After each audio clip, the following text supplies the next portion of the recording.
Hey guys, tonight we wander down the damp, crooked alleys of a medieval city. Its stone streets slick with rain and refuse the air, thick with smoke and rot. You can almost hear the squelch of your boots as you step cautiously over heaps of fish guts and human waste. There's no sewer system here, no trash pickup, just gravity and a prayer. You pass a butcher stall where flies buzz so loudly they sound like a warning siren. Someone tosses a bucket of who knows what out a second-story window. You don't ask questions, you just duck. A cart rolls by its wooden wheels, creaking under a pile of rags and bodies, some still twitching. No one stops it. A street dog trots behind, licking at the dripping edge. This is the world before antibiotics, hand sanitizer, or, well, understanding what a germ is. People still believe that disease floats on foul-smelling air miasmas, they call them. So they carry bundles of herbs up their sleeves or tuck dried flowers into their collars, hoping scent will keep sickness away.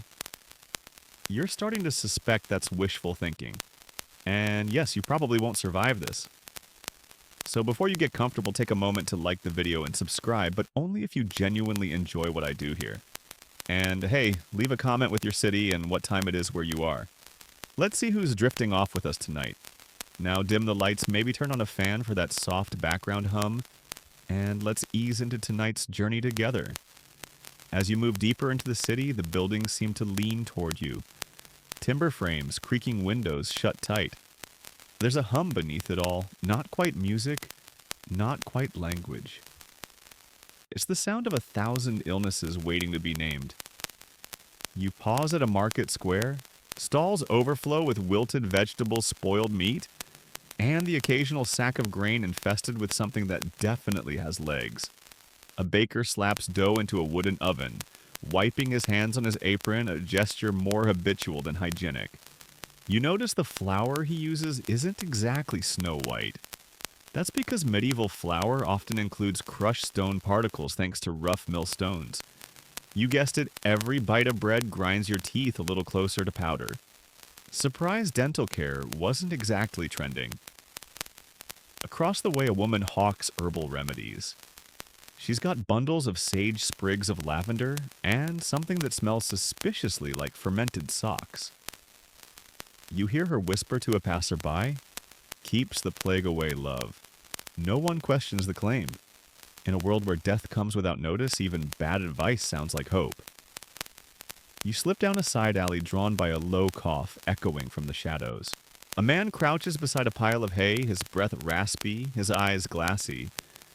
You give him space not out of cruelty, but out of fear.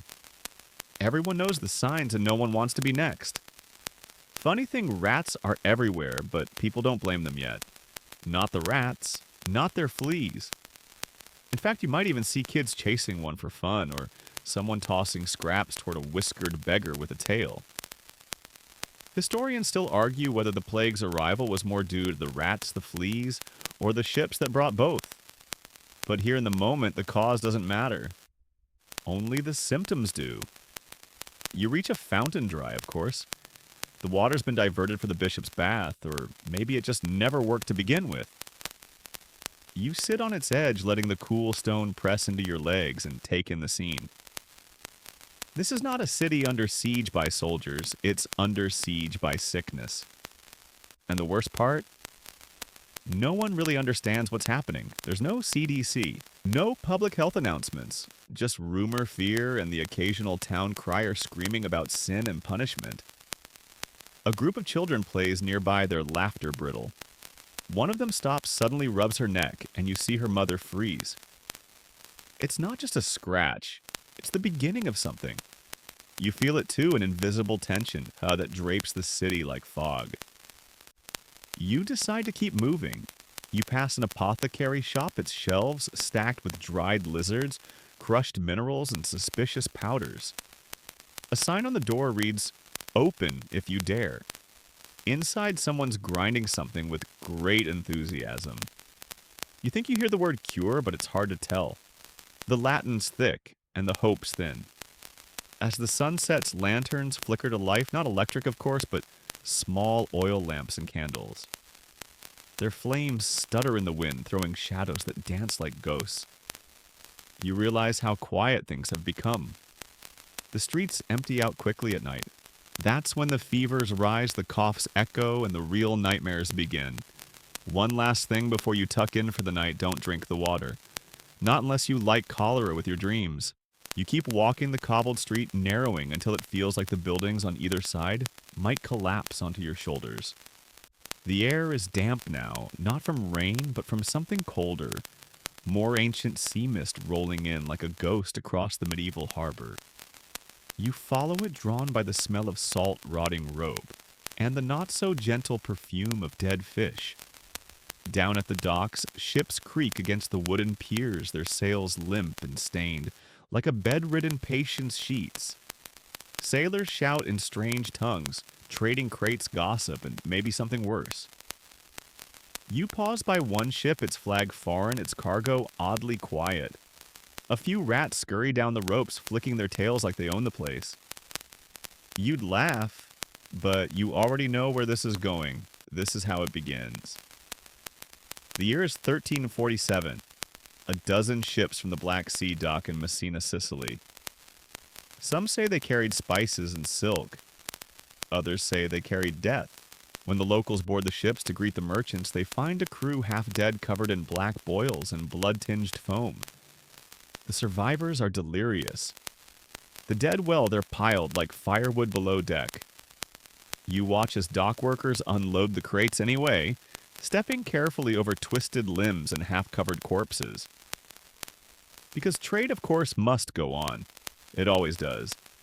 And the plague, well, it disembarks just as easily as a paying passenger. Within days, the sickness leaps ashore, moving not like a flood, but like fire, fast, greedy, unpredictable. One merchant's wife gets a headache. A butcher's son stops eating. A monk starts coughing and never stops. You see their faces, ordinary, busy, distracted, and then gone. Historians still argue whether it was really the Genoese traders who brought the plague, or if it was already creeping through the Mediterranean before then. Some blame China, others the Mongols.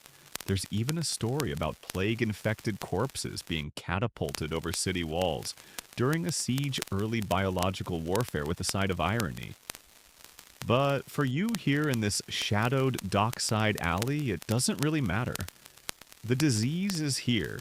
It's invisible, invincible, and very, very bored. You watch a physician dip a sponge into vinegar and press it to his nose. Purifies the air, he says, muffled. Behind him, a child vomits onto the cobblestones, then crumples. No one touches her. Not because they don't care, but because they're afraid. Touch is dangerous now. Even love can kill. A bell rings from the upper quarter. That means another home has been marked.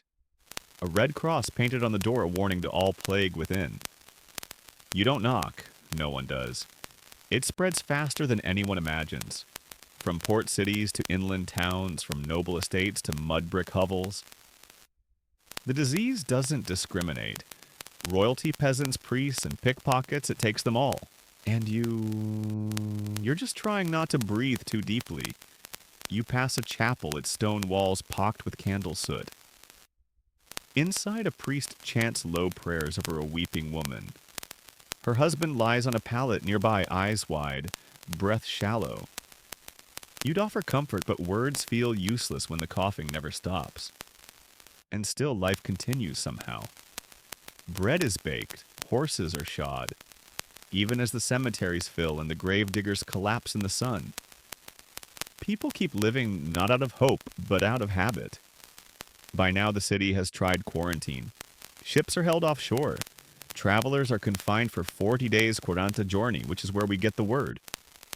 But it's too late. Rats don't observe customs regulations. Fleas don't do lockdown. One man walks the street with a sack of lemons, offering slices to anyone who asks. Cleans the blood, he insists. Another woman ties garlic around her neck and spits at your feet for good luck. You thank her anyway.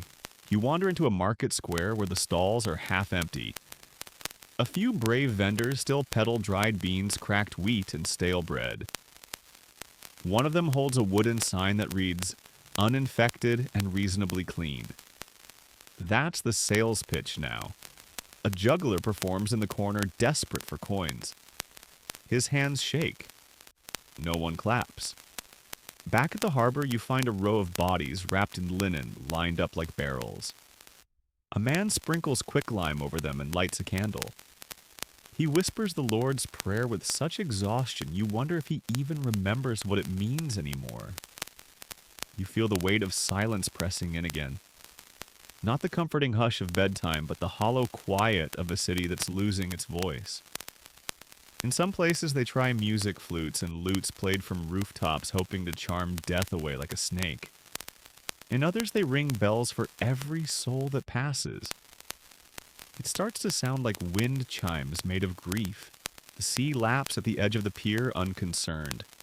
The ships still come and go carrying letters, prayer spices, and plague. Always the plague. You look up at the sky and it's just as blue as ever. Birds still fly. Clouds still drift.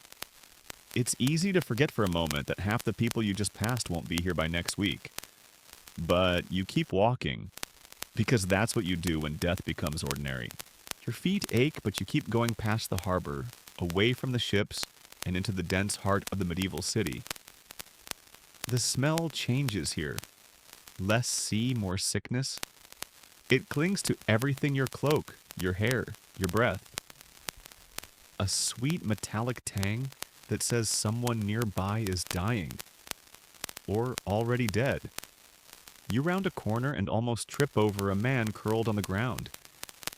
His eyes are open, but he doesn't seem to see you.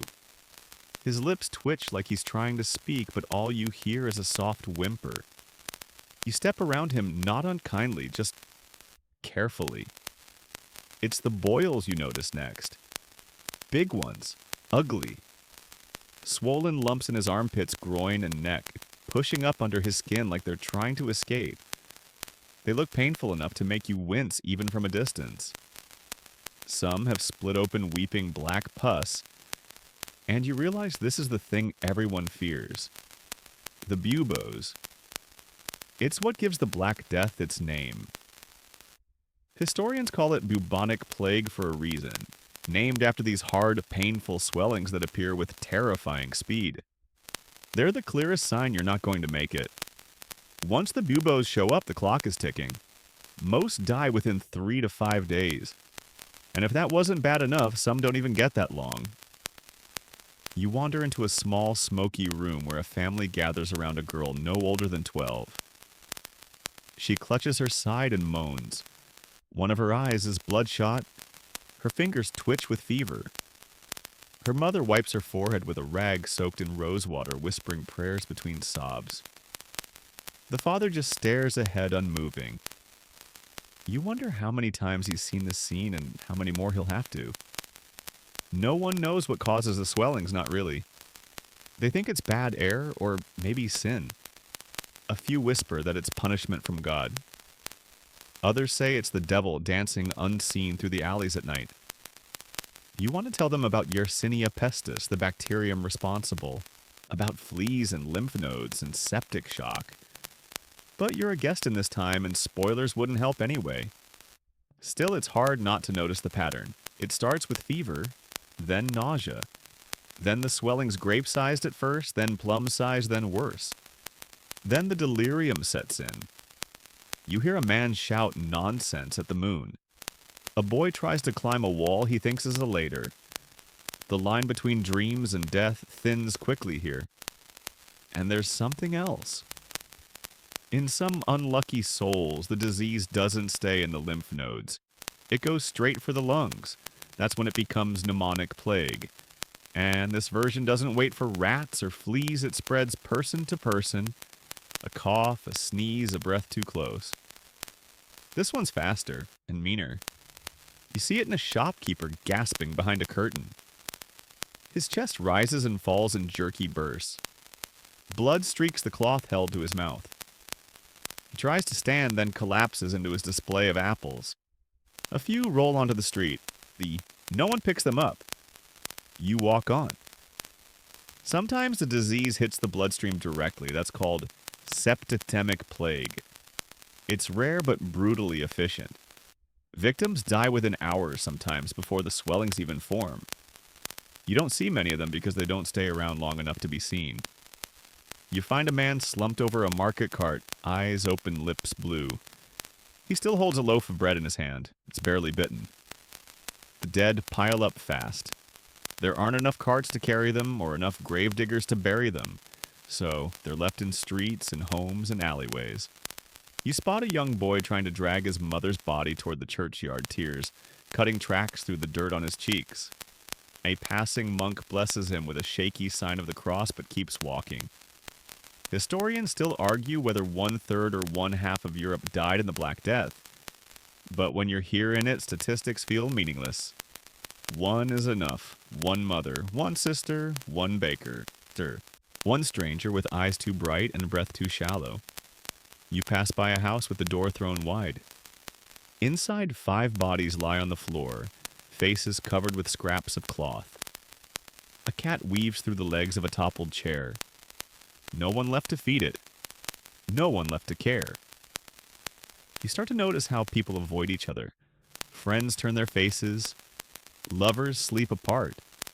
Families put their sick in separate rooms and whisper apologies through cracked doors. Touch is rationed now. Hugs are dangerous. Kindness comes with a cost. Still, some persist. You see a woman cradling her feverish husband, pressing her forehead to his despite the risk. A boy wipes his sister's mouth with trembling hands. A midwife kneels beside a dying man, whispering old lullabies to calm his final moments. Maybe death is catching, but so is love. You sit down on a doorstep for a moment, your body heavy with the day. The sky darkens above clouds moving like bruises across the stars. You hear coughing in the distance. And something else. A song. Yes. A soft tune, barely more than a hum. Someone is singing. You close your eyes and let the sound float towards you like a blanket. It doesn't make the boils go away. It doesn't cure the fever. But it helps somehow, and for now that's enough. Now, you stir from your doorstep perch, half asleep, half afraid to open your eyes. But the city waits as it always does. You stretch your legs and follow the trail of muffled voices and shuffling feet, down a narrow lane past shuttered windows and doors painted with chalk crosses until you see them. The Beaks. 3 figures approach slow and deliberate, clad in long black robes that sweep the ground like shadows. Wide-brimmed hats sit atop their heads, and from their faces extend curved bird-like masks, leather glass-eyed and unmistakable. Plague doctors. You step aside instinctively as they pass, but their movements are neither rushed nor panicked. They carry long wooden sticks, not for defense, but to poke the sick from a distance. One taps gently on a doorframe, the other slides a note under a door. The third pauses beside a child, curled on a stoop, and simply watches. These are not healers in the modern sense. More like witnesses. Silent attendants to suffering. They might offer herb supply leeches or bleed a patient if the stars say it's time. But mostly they take notes. Tally the dead. Estimate the spread. The mask, by the way, isn't just for drama. Historians agree it was functional, sort of. The long beak was stuffed with fragrant herbs, crushed flowers, vinegar-soaked cloth, even dried oranges or cinnamon bark. Anything to filter the air to keep the miasma out. Did it work? Not really, but it made them feel safer, and that counts for something when death's on every doorstep. You trail one of them through the square. He walks slowly, swinging his cane back and forth like a pendulum. He smells of cloves and mildew. A child asks him if he's deaf. He doesn't answer. Inside a nearby home, he leans over an old man wheezing on a straw mattress. He places 2 fingers on the man's wrist, waits, then nods to the others. They cover the man's face, mark the door, and move on. You realize something unsettling. These men are often hired not by the sick, but by the towns themselves. contracts exist actual written agreements detailing payment and duties. Some include hazard bonuses, others specify burial quotas. It's the world's most terrifying freelance gig. And here's the thing, most weren't actual doctors. Some were barbers, some apothecaries. Some were just available. They didn't need degrees, they needed a strong stomach and no plans to retire early. It was work no one else wanted, which in a way makes it noble. Or foolish. Probably both. You watch as one of them scribbles in a ledger using a feather quill and steady hand. His book is already thick with names, symptoms, and outcomes. It looks less like medicine and more like accounting for the apocalypse. A local woman approaches eyes wide with fear, clutching a pouch of coins. She wants the doctor to visit her husband. She begs. The beakhead nods once accepts the money and disappears into her home. This, you realize, is medieval healthcare. Not hospitals, not nurses, not prescriptions. Just masked sticks and herbal guesswork. Historians still debate how much these doctors helped, if at all. Some say their presence offered psychological comfort. Others argue they spread more fear than healing. And of course, there's the question of whether they spread disease themselves by moving between households like doomed mailmen. But one thing's certain, they've become the face of the plague literally. Iconic, macabre, and kind of stylish in a dark steampunk cosplay kind of way. You wander into a chapel later that night where one of the beaked figures kneels in prayer. Even plague doctors need to believe in something. You sit quietly nearby, listening to the low mutter of Latin hymns and the faint rattle of his breath behind the mask. He removes his gloves slowly, revealing hands stained with ink and something darker. He takes out a small flask, drinks, coughs. No mask can filter the weight of this job. You wonder if he's seen too much. If every cough now sounds like a death knell?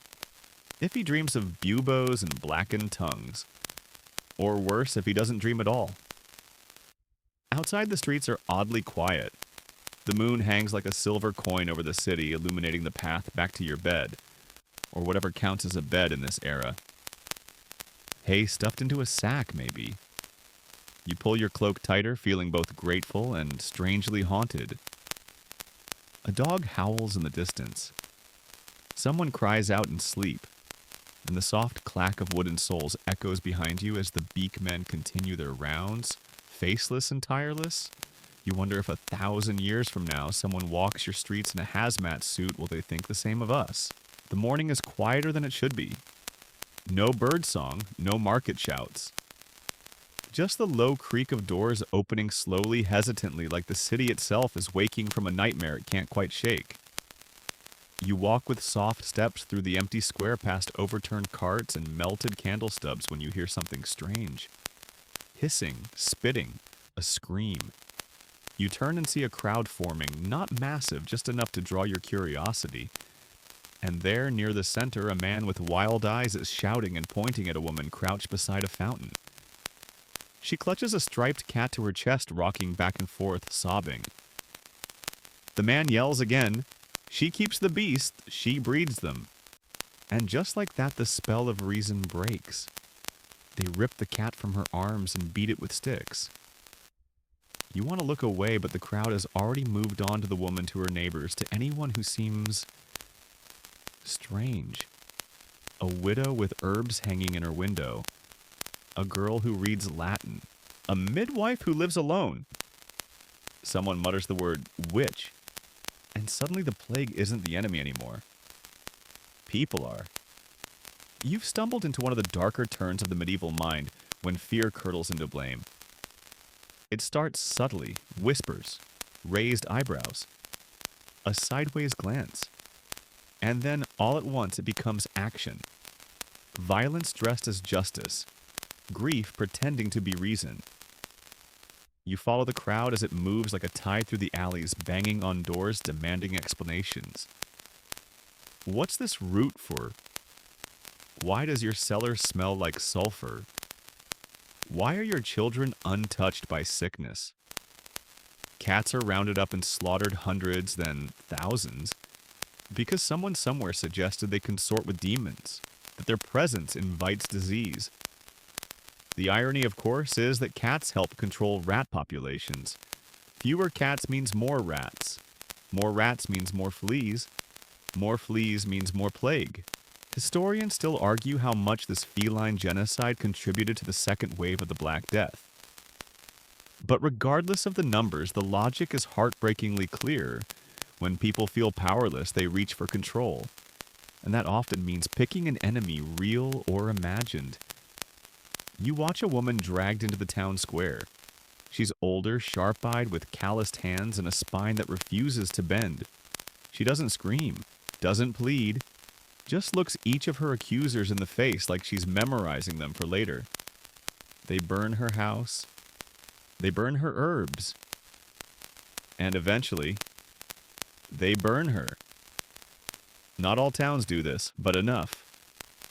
Enough to leave a scorch mark on history that still smolders centuries later. You slip away as the crowd disperses.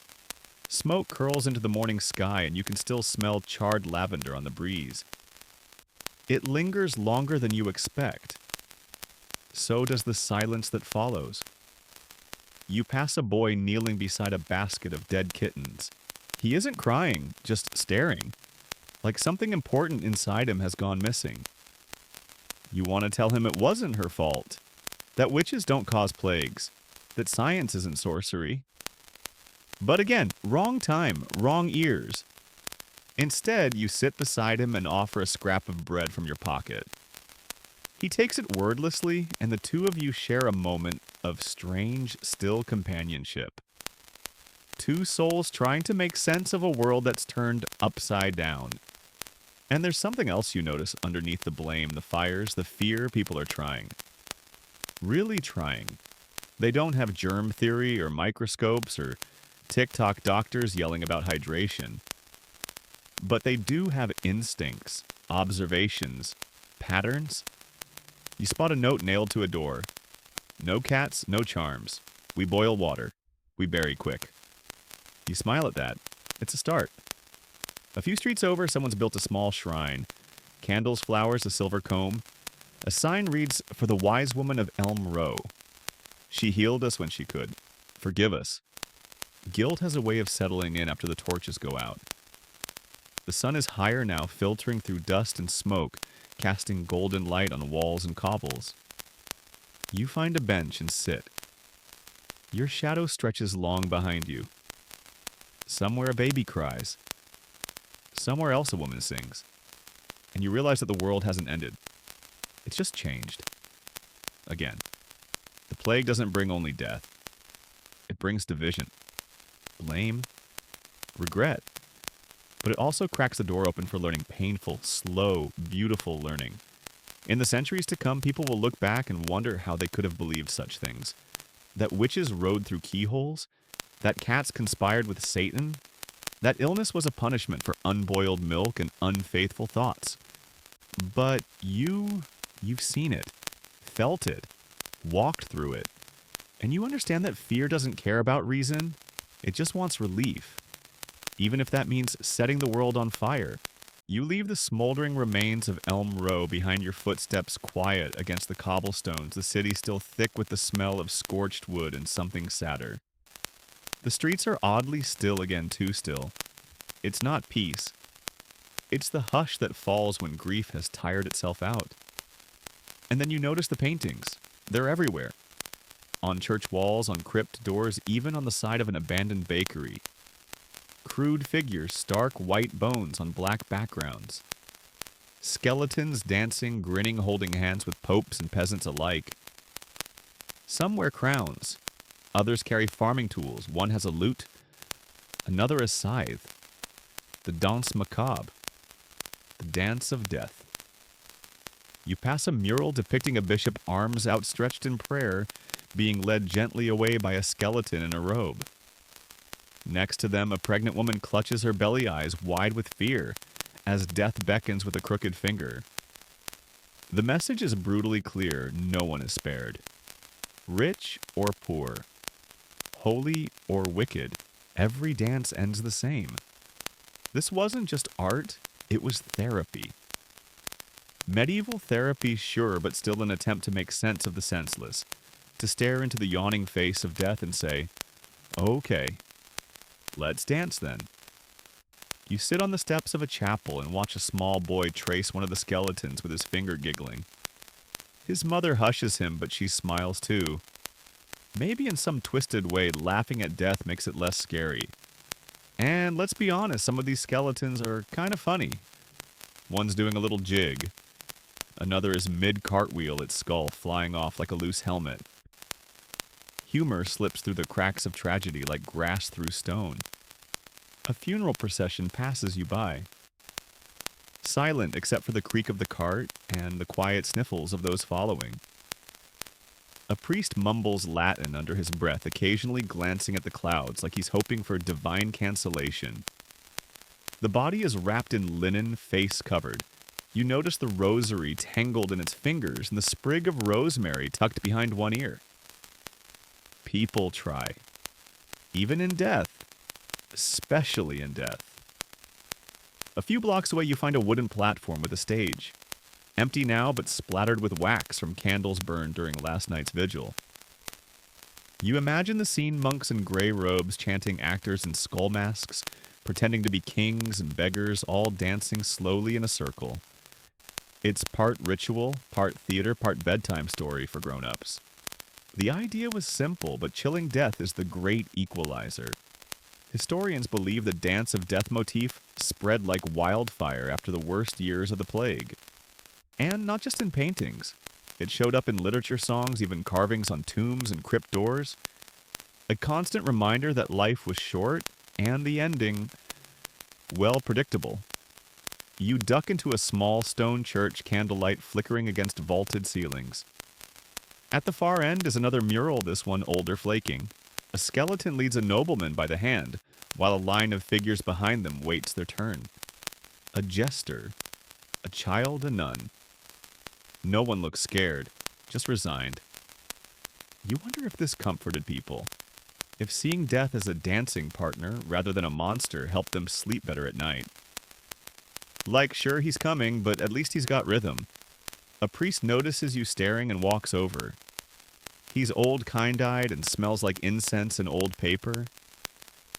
The paintings keep people grounded, he says softly. They remind us that none of this is personal, just inevitable. You nod. That makes sense. In a world without answers, sometimes a picture is all you have. You leave the church and find yourself on a narrow footbridge.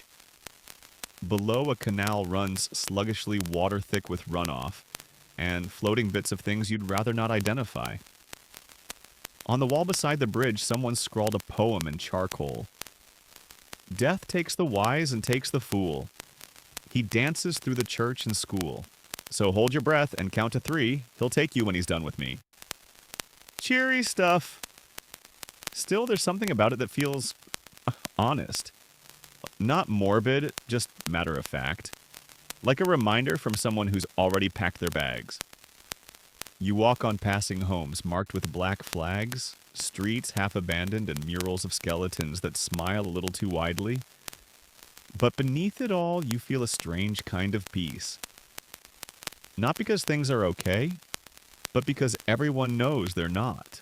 And somehow that shared knowledge is comforting. You find a stone bench under an archway and sit.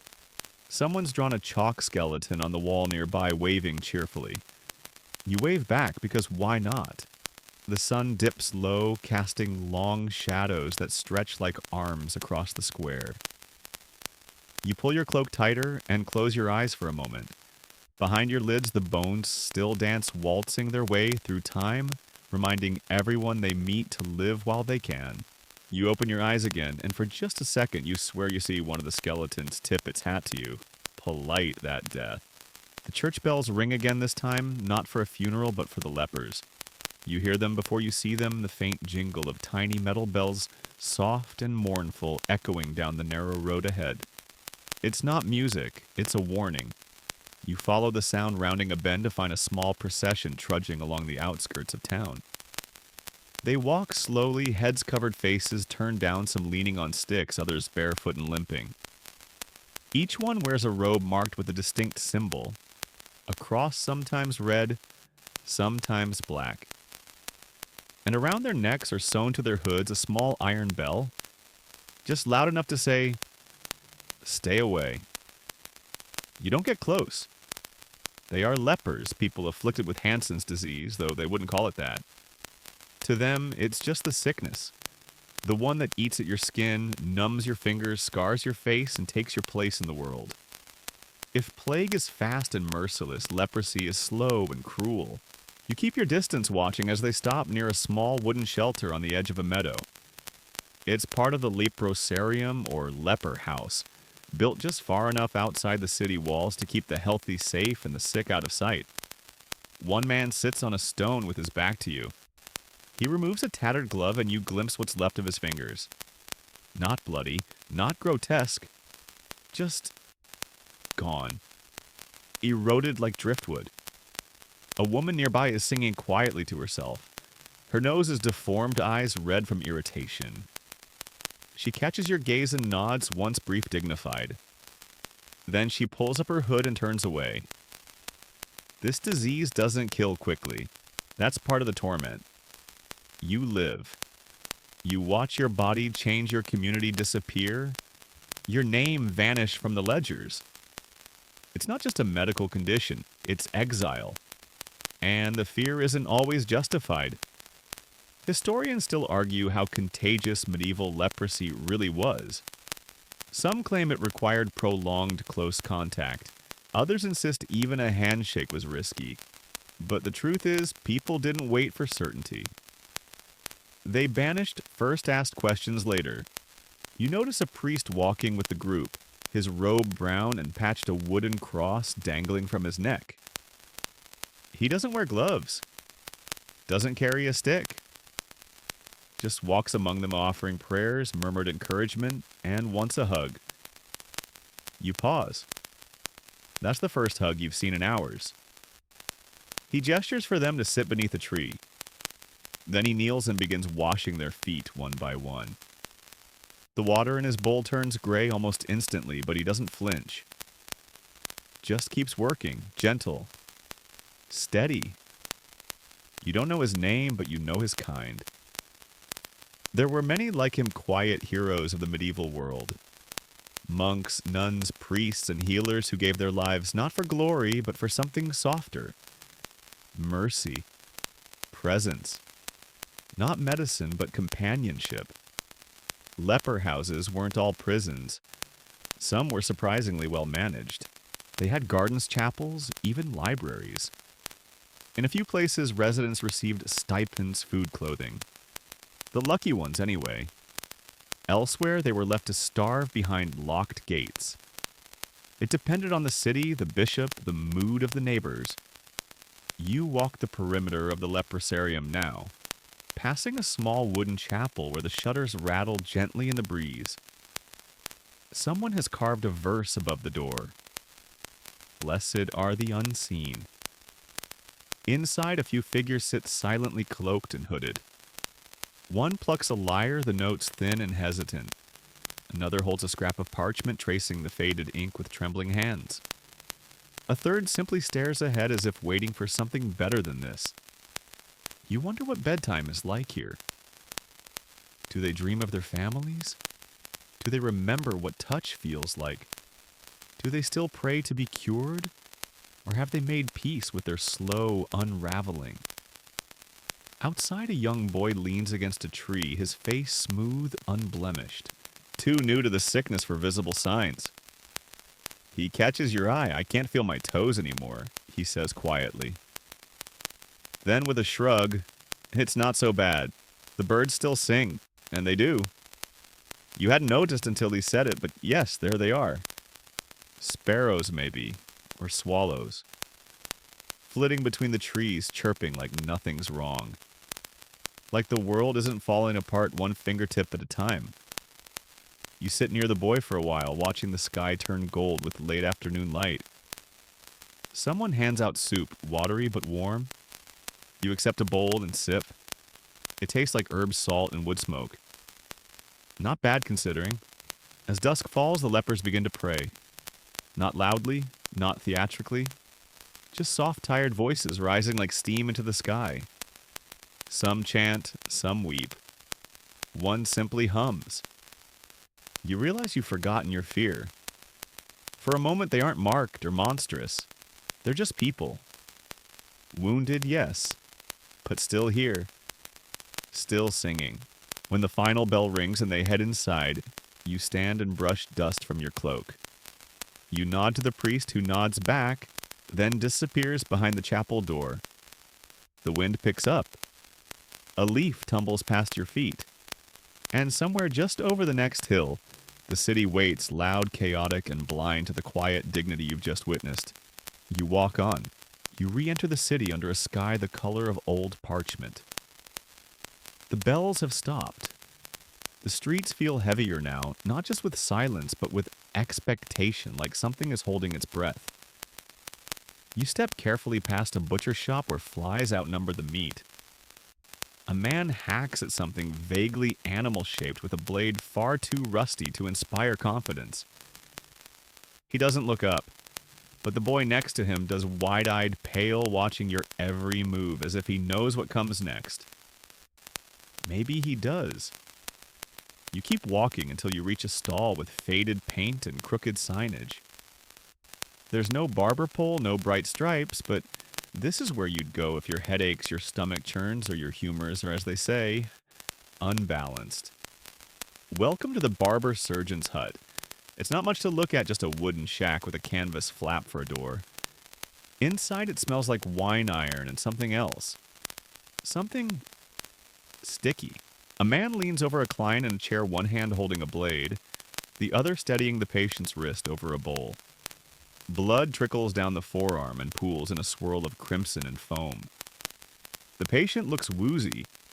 The barber looks bored. You've stumbled into the world of bloodletting, a practice so popular it's practically the medieval version of green juice. Got a fever? Let's bleed you. Headache, more blood. Bad dreams. Better open a vein, just in case. The logic, of course, is all about balance. Medieval medicine is based on the idea of humor's four fluids that supposedly govern your health blood phlegm: yellow bile and black bile. If one gets too bold, the others suffer. Bloodletting, then, is like draining the sink before it overflows. Unfortunately, they weren't great at measuring. Or stopping. You glance around the room. There are jars filled with leeches, rags stained brown red, hooks for hanging tools that shouldn't hang, a diagram of a human body, lines crisscrossing it like someone tried to map a thunderstorm. The tools are crude scalpels, lancets, even a sharpened spoon.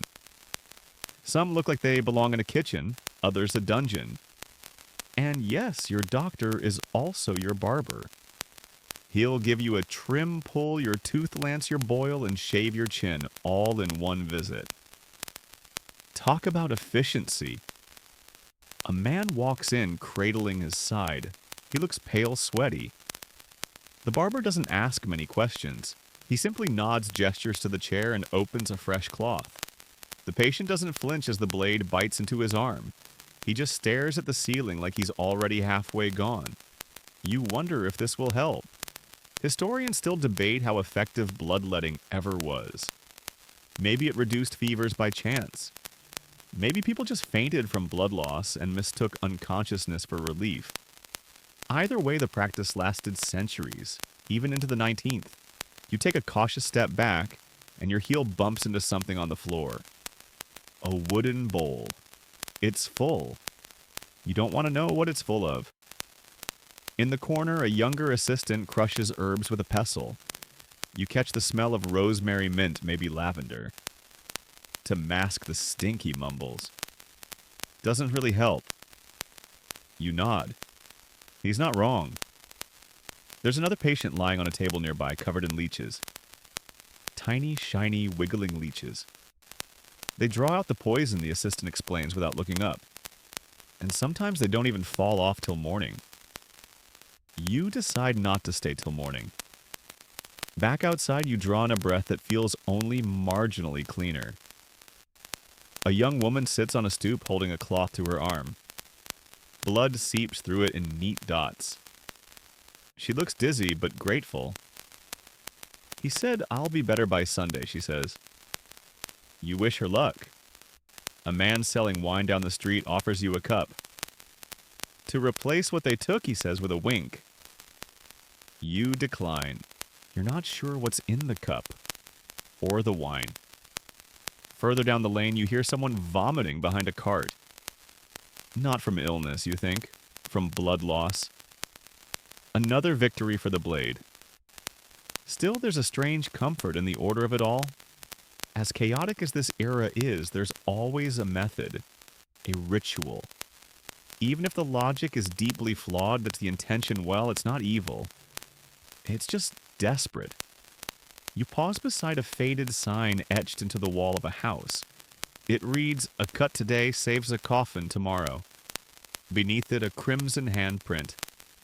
Probably decorative. Hopefully. You make your way toward the edge of the square, past a boy sweeping up sawdust and discarded bandages. He hums a song as he works. Something cheerful, oddly enough. You realize people here have to hum. They have to sing. Otherwise, the silence becomes unbearable. As night begins to settle again, you glance over your shoulder at the barber surgeon's hut. A lantern flickers inside. Another client, another bowl. And you remember this was considered progress. You shiver a little, pulling your cloak tighter. Tomorrow, maybe someone will try a poultice instead. Or pray harder. Or drink more nettle tea. But tonight, it's the blade that reigns. And you move on, keeping your wrists tucked safely in your sleeves. You wake before dawn if you ever slept at all and follow the low toll of a distant bell. It's not the urgent, panicked clang of a plague warning. This one is slower, steadier, like someone calling across a vast, quiet field. You find yourself outside the high stone walls of a monastery where ivy creeps like veins across the limestone, and the air smells of damp earth and burnt rosemary. A wooden door creaks open, just wide enough to admit you. No one speaks. No one has to. You step into the world of the medieval monastic infirmary. Inside, everything is hushed. Shadows cling to corners, and the only light comes from narrow stained glass windows where saints stare down with calm, vaguely sympathetic expressions. The walls are cool to the touch, the floor swept clean. You exhale. It's the cleanest place you've seen in days. Rows of narrow beds stretch along the hall, each occupied by a pale, motionless figure. Some sleep, some groan. One whispers prayers to a god who hasn't answered yet. Monks in brown habits move like whispers between beds carrying bowls of broth, bundles of herbs, small candles, and damp cloths. No one rushes, no one panics. It's care slow and deliberate. You pass a monk grinding something in a mortar. He nods at you, then sprinkles dried marigold into the mixture. For wounds, he murmurs, and nightmares. He adds honey, then lavender, then pours the paste into a wooden bowl and walks away without waiting for thanks. This isn't a hospital, it's a sanctuary. Medieval monasteries were some of the only places where people could find structured medical care, especially the poor. The monks kept gardens full of medicinal plants, books filled with ancient remedies, and the time to actually pay attention. They weren't always successful, but they tried. You watch as a monk gently unwraps a patient's bandages. The wound is red, puffy, angry. He doesn't flinch, just hums a psalm under his breath while applying a poultice made of crushed onion and goose fat. Not exactly neosporin, but hey, it's something.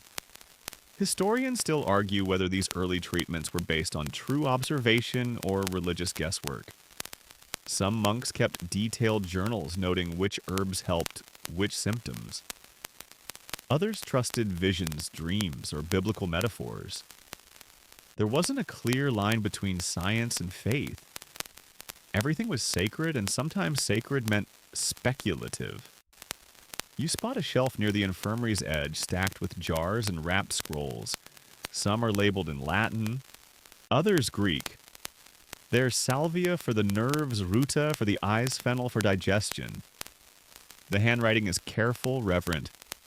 Even the ink smells herbal. A young novice sits at a wooden desk, copying a medical text by candlelight. He glances up, adjusts his spectacles, and returns to the page. The candle flickers. The parchment crackles softly. In this moment, you're not sure whether you're in a sick ward or a library. Maybe both. You move to the cloister garden just beyond the infirmary walls.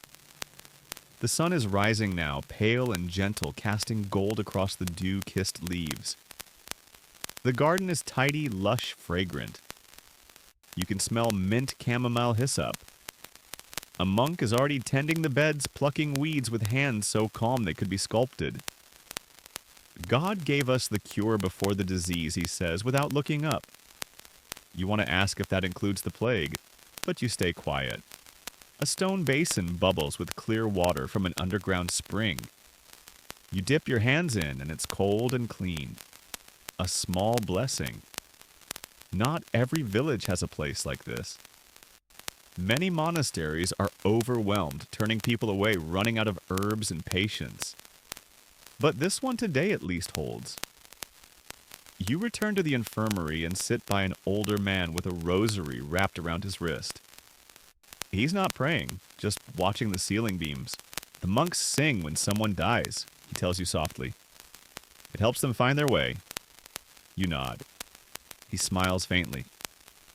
I hope they sing for me.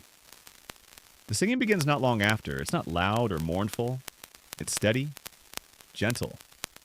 3 voices, then 5, then 10, layered like woven cloth. The language is Latin, but the meaning is unmistakable.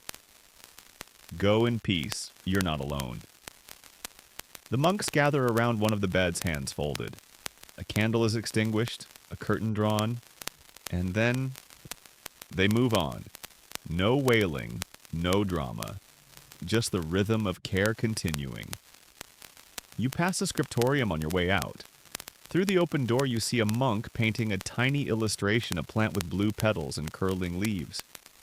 Beside it, he writes, against swelling of the throat, steep in wine and breathe the steam. You smile. It's part medicine, part poetry. Outside, the bell rings again. You step back into the morning light blinking. The city is louder now, alive again. But something in you has quieted. The monks don't fear death, not exactly. They expect it, prepare for it. And in doing so, they soften its edges for the rest of us. You look back once more at the monastery. Its high walls, its silent windows, its songs that linger like the scent of rosemary on your cloak. And then gently you walk on. You follow the road out of the monastery and into a quieter part of town, less crowded, less frantic. The sun is high now, and the heat presses gently against your shoulders like a warm cloth. Birds flutter between the thatched roofs. A dog naps beside a bucket that smells suspiciously like old eel stew. For a moment, things almost feel normal. Then you see the house. The shutters are closed. The door is barred from the outside. And on the wood smeared in charcoal is a single word, beware. You inch closer and notice the silence. No movement, no weeping. Not even the groan of a sickbed. Just the faint, eerie sound of fabric rustling in the heat curtains, maybe. Or someone breathing shallowly behind the wall. This is not plague. At least not the usual kind. This is sweating sickness, a medieval nightmare so fast and so mysterious that it makes the plague look polite. You move on, passing more homes marked similarly.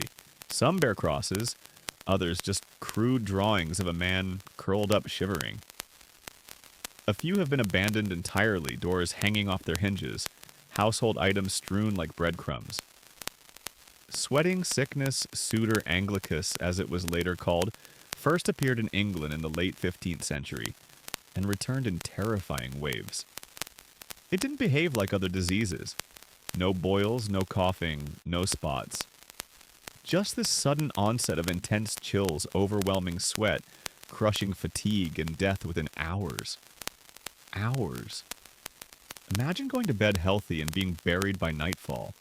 You arrive at a home where a woman sits outside on a stool, fanning herself furiously. She's soaked her dress clings to her like wet parchment, and her hair sticks to her cheeks. Her husband lies inside, you're told already dead. Her son collapsed just after breakfast. She refuses to leave. They need me, she says, even now. You step into the doorway carefully.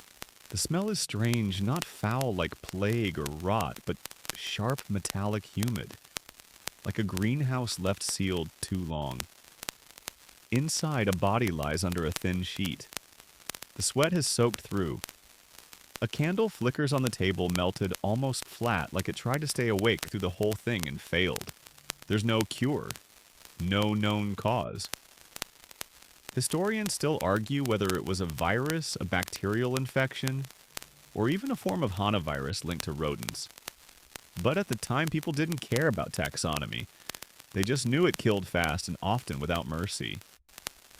Back outside, you ask an old man tending his porch garden what he thinks brings it. Bad dreams, he says. Then, after a pause, or maybe royal blood. Never trusted kings. Oddly enough, he might not be wrong. The illness tended to hit the wealthy more often than the poor. Some blamed rich diets. Others thought it followed courtiers like perfume. One thing's for sure, it respected no walls. You wander to the edge of town where tents have sprung up, temporary lodgings for those too scared to stay indoors. Entire families lie on straw mats under open sky, hoping fresh air will keep the sickness at bay.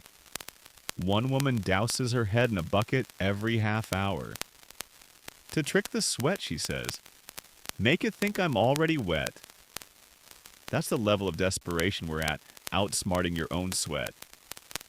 A traveling physician is giving a lecture nearby, if you can call it that. He's standing on a crate shouting something about Jupiter being in a foul mood and recommending crushed emeralds mixed with vinegar. A few nod along. One man asks where to buy emeralds. You move along before it gets too philosophical. By midday, you find a group of women hanging lavender garlands along a fence. Smells nice, one shrugs. Might help. The other just mutters, nothing helps. You realize then how different this disease feels from the plague. The plague gives you time to panic, to pray to flee. Sweating sickness is swift, silent, and somehow more personal.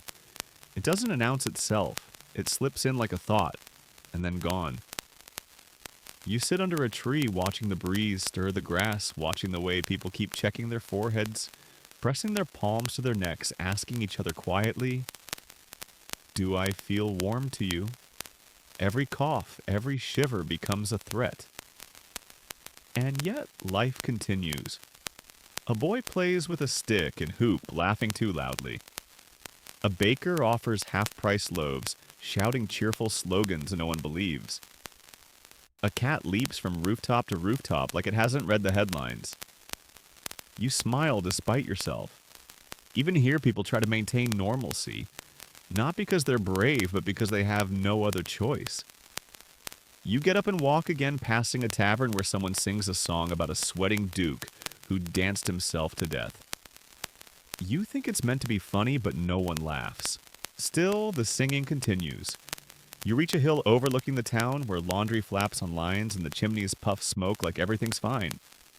From up here, you can almost pretend it's all far away, that the heat is just summer heat, and the dampness on your brow is just the sun doing its job.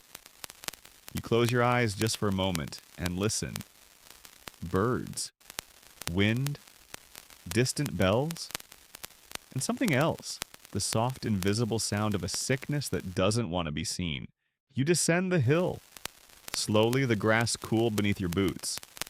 The city lies ahead, half in light, half in shadow. But now you're headed toward a quieter street, not the market, not the taverns, somewhere far more intimate. A place where doors are rarely locked, but the outcomes are rarely happy. Childbirth. You pass a home where a midwife sits on a stool outside, wringing her hands in her lap, her apron speckled with something dark. She doesn't look at you, just stares at the doorway like it might swallow her whole. Inside, a woman is in labor. You can hear it before you step in, the low, pained groans, the whispered prayers, the wet, rhythmic sounds of life trying desperately to enter a world built on sickness. The midwife finally stands, exhales, and disappears behind the curtain again. You follow her. The room is dim window covered with linen to keep the wind and bad spirits out. A candle flickers near the woman's feet. She lies on a straw-filled mattress, soaked in sweat hair stuck to her cheeks, eyes wide and unblinking. Two other women hold her hands, murmuring soft encouragements. One dabs her forehead with a cloth soaked in mint and wine. The baby hasn't come yet, and there's no telling if it ever will. In medieval Europe, childbirth isn't a joyous miracle. It's a gamble, a tightrope walk without a safety net. Even the wealthiest women are vulnerable. No sterilization, no anesthesia, no emergency cesarean. If things go wrong, and they often do, there is only prayer herbs and the strength of the mother's will. You move to the corner where the midwife is preparing a small bundle of tools. A knife, a swaddling cloth, a strip of leather for the woman to bite down on. She doesn't speak. She's already far away in her mind, calculating, hoping, bracing. The room smells like iron sage and something sharper fear, maybe. Or finality. There's a soft cry, but not from the baby. The woman on the bed has bitten her own lip and blood runs down her chin. The midwife rushes back to her side, placing both hands on her belly, pressing, coaxing, willing. And then finally, after a silence so long it bends time, relief. The cry of a newborn slices through the room like birdsong through fog. The baby is slick red, furious, alive, barely. The midwife doesn't smile. Not yet. She turns the child over, checks the fingers, the mouth, the breath. Only then, when she's sure, does her face soften. But the mother isn't moving. Her eyes are closed. Her chest rises, but faintly, too faintly. The women around her begin to pray again, louder now, their voices trembling. The midwife presses a bundle of crushed herbs to the woman's nose, pats her cheeks, whispers her name. No response. You watch helpless as the scene lingers on a knife's edge. Eventually, the mother's eyes flicker open. Just once. Enough. The midwife exhales. A few tears fall. No one wipes them away. You step outside to catch your breath. In the courtyard, two more women wait. One is pregnant. The other holds a bundle wrapped in linen. You ask if it's her child. She shakes her head. Stillborn, she says. But I wrapped him anyway. This is the quiet toll of medieval life, the battles no one writes about. The lives lost before names are ever given. And the women, so many women who carry these wounds invisibly. Historians still debate maternal mortality rates in the Middle Ages. Some say 1 in 10 women died in childbirth. Others argue it was worse. And that's just the official number of stillborn babies. Miscarriages, infections, almost impossible to track. But ask any woman in this century and she'll tell you birth is a threshold between worlds. And sometimes you don't come back. You wander down another alley where a different kind of prayer echoes from a small shrine. A woman lights a candle beneath a carved image of St. Margaret, patron of childbirth. She whispers thanks. Maybe for a life spared. Maybe just for a death that was gentle. Nearby, a herbalist sells bundles of raspberry leaves and crushed myrrh. Good for strong wombs, she says. You buy one just to hold something warm. In a wider street, you hear another birth underway, this one louder, rougher. A man paces outside muttering, crossing himself, then muttering again. He catches your eye. First time he says, then adds, last maybe. You nod. No one promises anything in this age. The midwife emerges an hour later. Her apron is stained.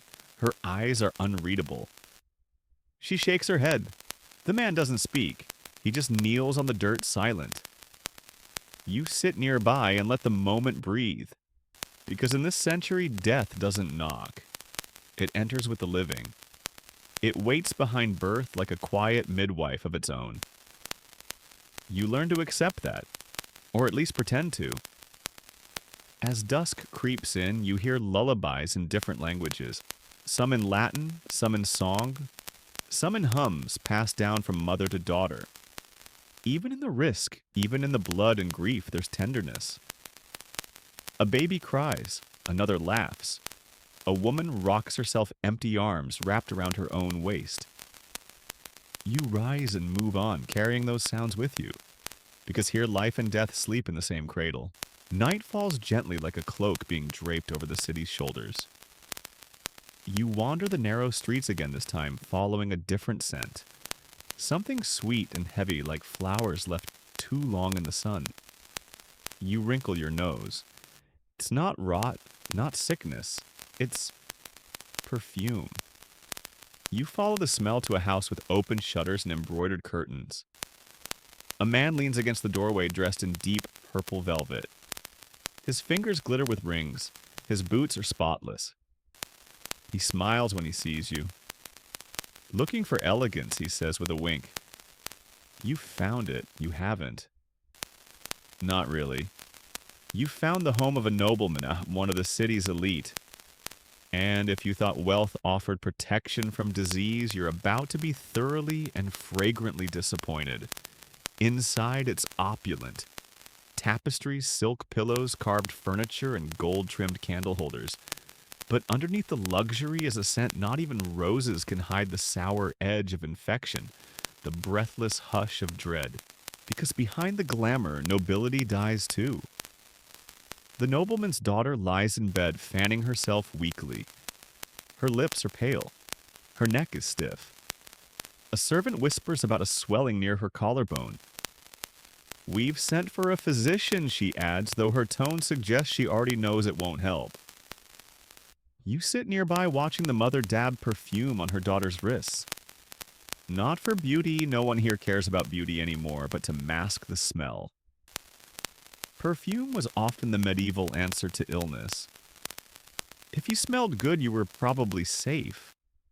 That was the hope. So people bathed in rose water. They carried pomanders, scented balls stuffed with herbs. They burned juniper cloves, myrrh.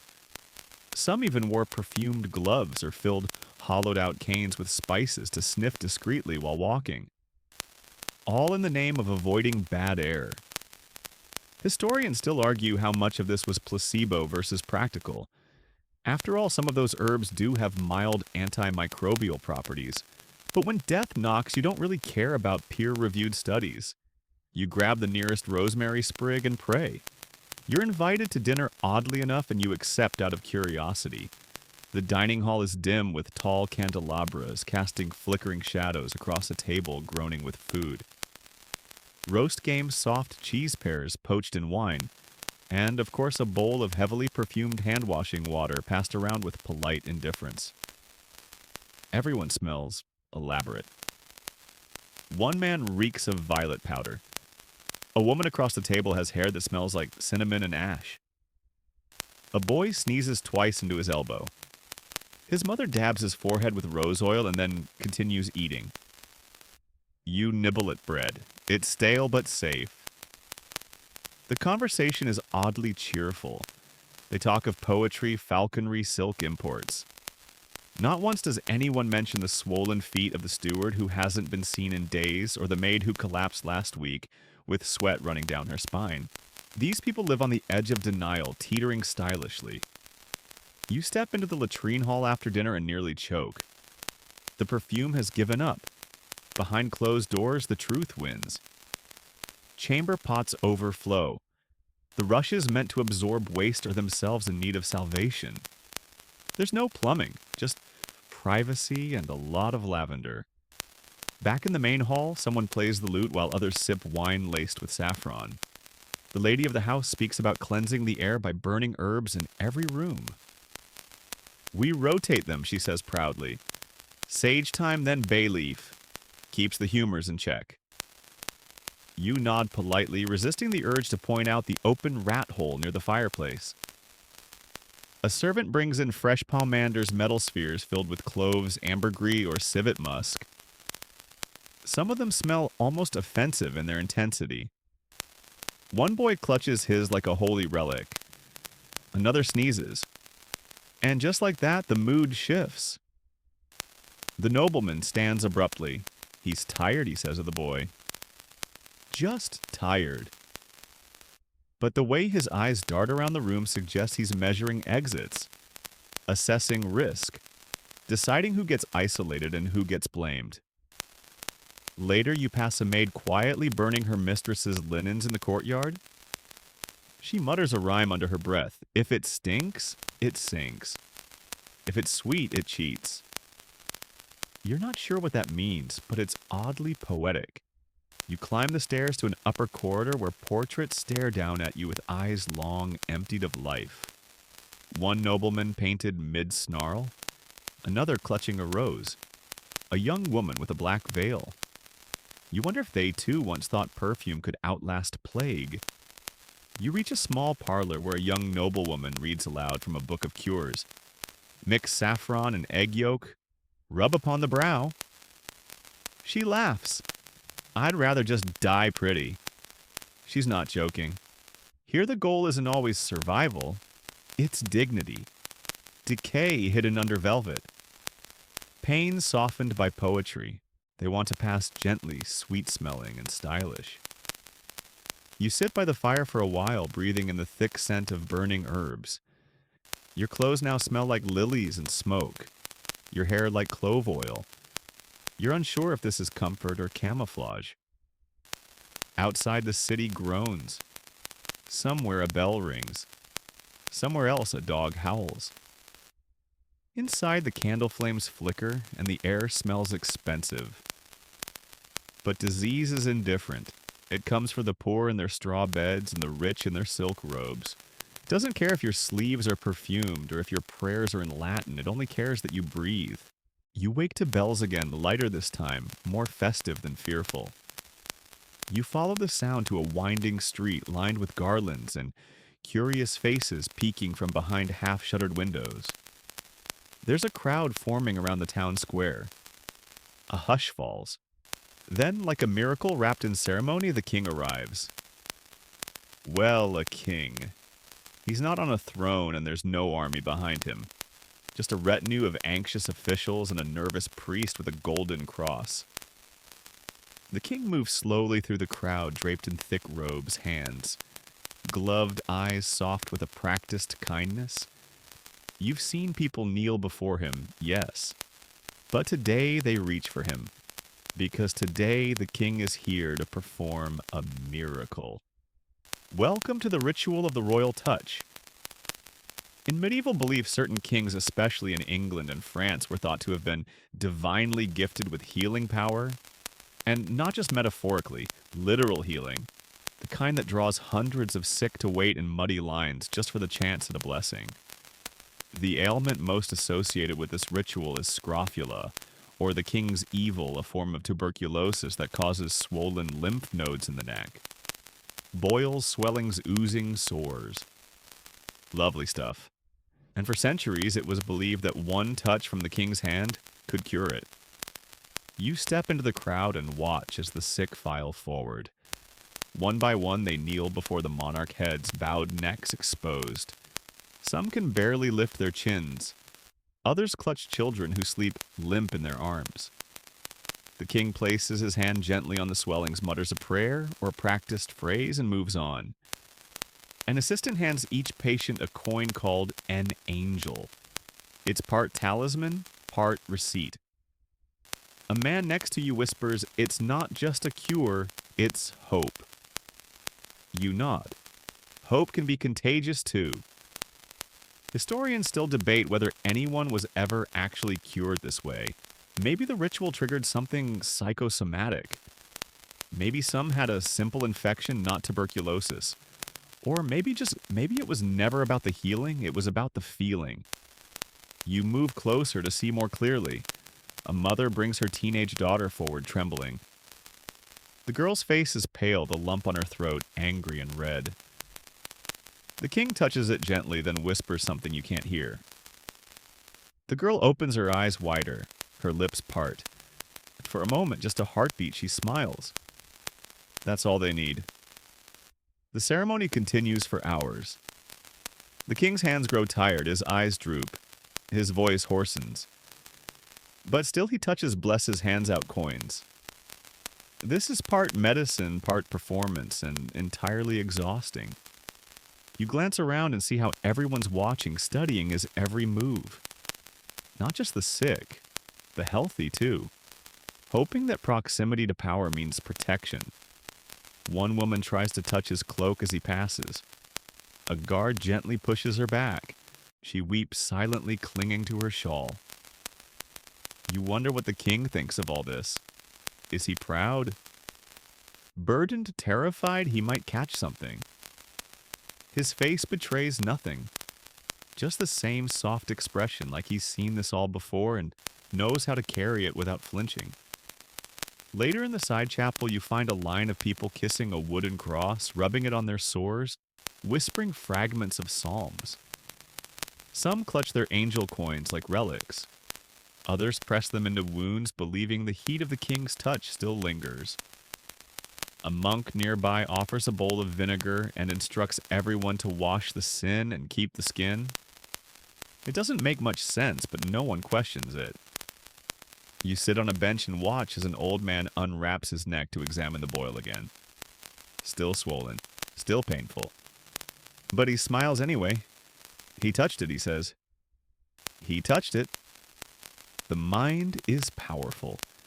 More powerful than leeches, maybe. Outside, the crowd disperses slowly. A few walk taller. Others limp just the same. But all of them have something they didn't have this morning: belief. And belief is sticky. It lingers. It spreads. You follow the trail of people down the hill where merchants are already selling blessed herbs and knockoff angel coins. One child offers to touch your arm just like the king for a copper. You laugh, hand him the coin anyway. There's joy in this moment. Manufactured maybe, fragile, but real. You stop at a tavern where people are already telling stories. Did you see the boy who walked again? That woman's lump vanished by the second prayer. The king looked at me. I swear it. You sip something warm. Probably spiced ale, definitely questionable, and listen. Not every age has antibiotics. Not every era has understanding. But every age has rituals. And sometimes rituals are enough to hold people together. As the sun begins to set, you pass the royal entourage preparing to leave. The king is already inside, his carriage curtain drawn. You catch one final glimpse of his hand resting on the windowsill, pale, tired, ringed. Just a man. But to them, something more. You walk away, the gold coin in your pocket, warm from your palm. And though you don't believe in magic, it's hard not to feel something. You keep the king's coin in your hand as you walk, flipping it between your fingers, feeling the tiny angel etched into its surface. The sun dips lower, casting the streets in copper and rust. As you turn a corner, laughter and music spill out into the open air, unusual sounds these days. You follow them. The source is a banquet. Not a grand feast in a castle, but a lavish gathering in a well-to-do merchant's hall. Candles flicker along long wooden tables. Dishes clatter. Wine sloshes. A lute player strums something vaguely cheerful while trying not to cough between verses. It's all a little too lively, a little too forced, and you quickly realize why this is not just dinner, it's defiance. Because in this world, when disease knocks at your door, sometimes you throw a party. You step inside, trying not to draw attention, and are nearly knocked over by the smell. Roasted meat, boiled wine, cloves, butter, and something off. Not foul exactly, but sharp, metallic. Someone at the table dabs at a spotted hand with a perfumed cloth, and you understand. The guest is contagious. Yes, tonight's theme appears to be denial. You find a spot along the wall and observe.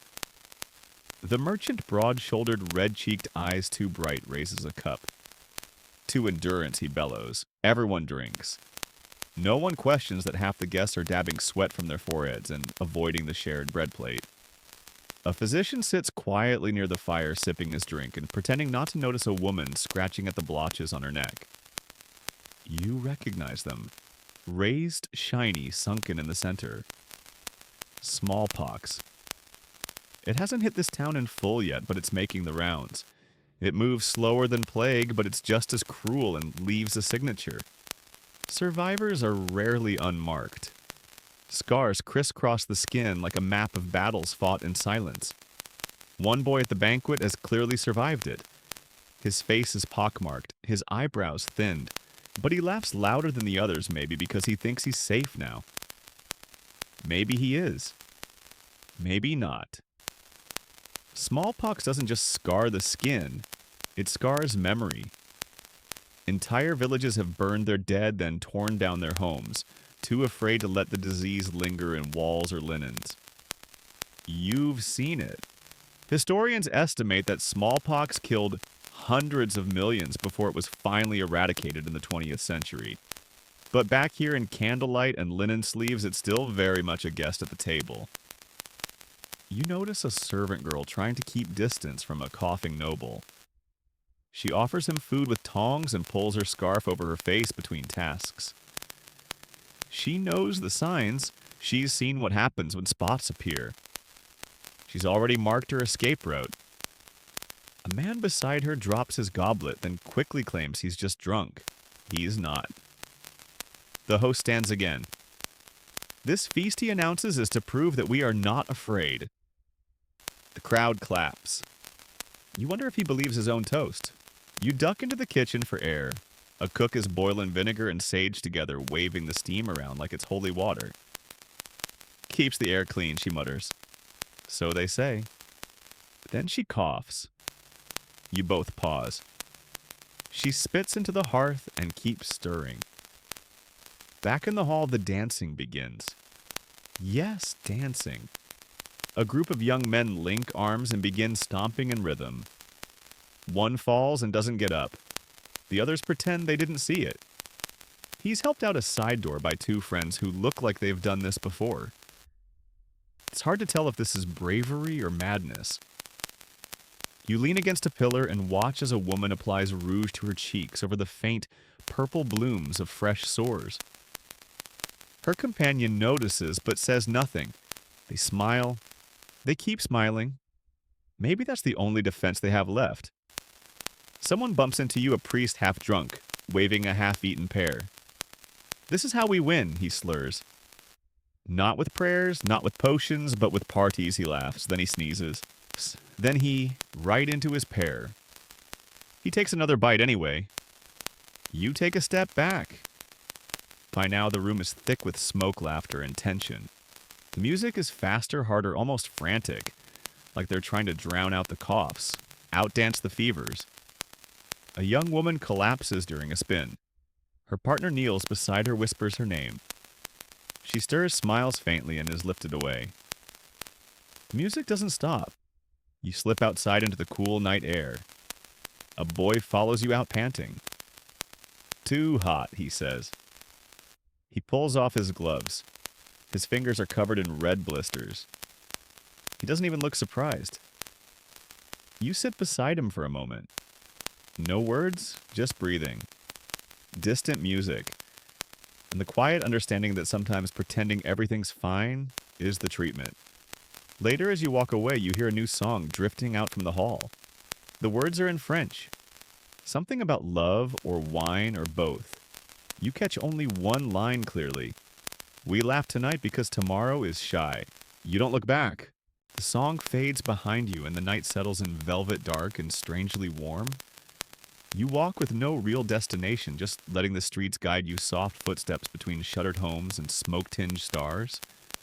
Then ahead you see a glimmer, a soft glow, candlelight, and something else movement.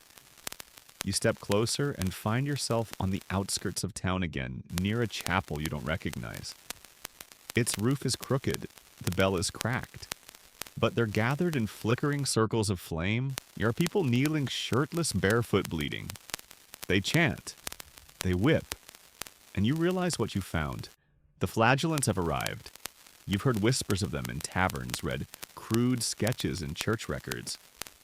Bands of men, sometimes hundreds, marching from town to town, whipping themselves in rhythm, believing that if they suffer enough, maybe God will lift the plagues from their land. It started after the Black Death around 1348. They believed the plague wasn't just disease, it was divine punishment. The world was corrupt. People had sinned, so now they atone. Not with prayer alone, but with pain. Pain they think can save everyone. You lean against a low wall and watch. They line up in rows, backs bare and already striped with old scars. Each man holds a scourge, a multi-tailed whip sometimes with bits of bone or metal woven in. They swing in unison, over the shoulder, across the spine, again, thwack. The sound is awful wet and rhythmic, but it's not chaotic, it's choreographed, almost reverent. A leader in white robes chants from a scroll. Latin phrases, psalms, fragments of Revelation. Occasionally a cry bursts out from one of the men, a name, a plea, a raw howl, and the rhythm breaks. But only for a moment. Some carry crosses on their backs. Others wear crowns of thorns. One man has written a prayer in ink across his chest. It runs now mingling with blood and sweat. The crowd watches silently. They don't cheer. They don't stop them. Some weep. Others clutch rosaries. A child mimics the movements with a stick until her mother pulls her back. You hear one man whisper, "They're taking the sickness from us." He sounds like he believes it. Historians still argue about the impact of the flagellant movement. Some saw it as sincere devotion, others dangerous hysteria. They often wandered without permission, defying the church's authority, stirring unrest. Some towns welcomed them. Others drove them out with stones. You notice now there are no monks here, no priests. This is a people's religion. Grassroots salvation. Blood as medicine. One man stumbles and falls. His back is a mess of open welts. Two others lift him gently, lay him on the grass, and cover him with a cloak. Then they return to the circle. Another takes his place. Thwack. You wonder what drives a person to this point. Is it guilt, fear, desperation, or something more hopeful belief that pain can protect others? You glance at the townsfolk again. Some look exhausted, but some look comforted. This is something they can do. In a world with no control, no cure, no clarity, at least this makes sense. If the body is the problem, then maybe the body is also the solution. You walk along the edge of the field as the flagellants begin to chant a new verse louder now. A few women join in. One man drops to his knees and begins crawling on his elbows toward a small shrine, leaving a faint, dark trail behind. The moon rises higher. You spot a sign nailed to a tree. We pass through in peace. We bleed so others won't. Some have carved symbols into the bark, crosses, names, strange sigils.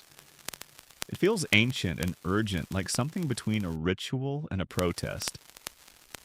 You find a quiet spot near a patch of tall grass and sit. Across the clearing, two of the men are tending each other's wounds, now wrapping strips of linen around their shoulders, murmuring soft encouragement. One has lost consciousness. They fan him with a scrap of parchment. A young man walks towards you, face flushed, whip in hand. You stiffen. But he just nods, kneels nearby and whispers, "It's the only way I feel clean." Then he stands, returns to the circle, and starts again. Thwack. The sound continues into the night, a steady metronome of faith and anguish. You feel something odd in your throat, not tears exactly. Something tighter. Not pity, not disgust, just awe. The kind you feel when someone does something you could never do. Eventually the group begins to wind down. The bleeding slows. The chanting softens. Someone begins humming a simple, tuneless melody. Others join. It becomes a lullaby. For themselves. For the world. You rise, your limbs stiff, and turn back toward town. Behind you, the last whip falls. A bell rings once, and the night is for now still. The dawn creeps in slow and gray, casting the city in pale light. A fog rolls across the fields, brushing over rooftops like a ghost reluctant to leave. You walk beneath a sky that feels heavy, like it's holding something back. Rain, maybe, or judgment. But today, the sickness is not creeping quietly. It's loud, it laughs, it boasts. Today we meet the Great Pox. You find yourself in a bustling square, bustling at least by plague-era standards. Merchants hawk dried goods.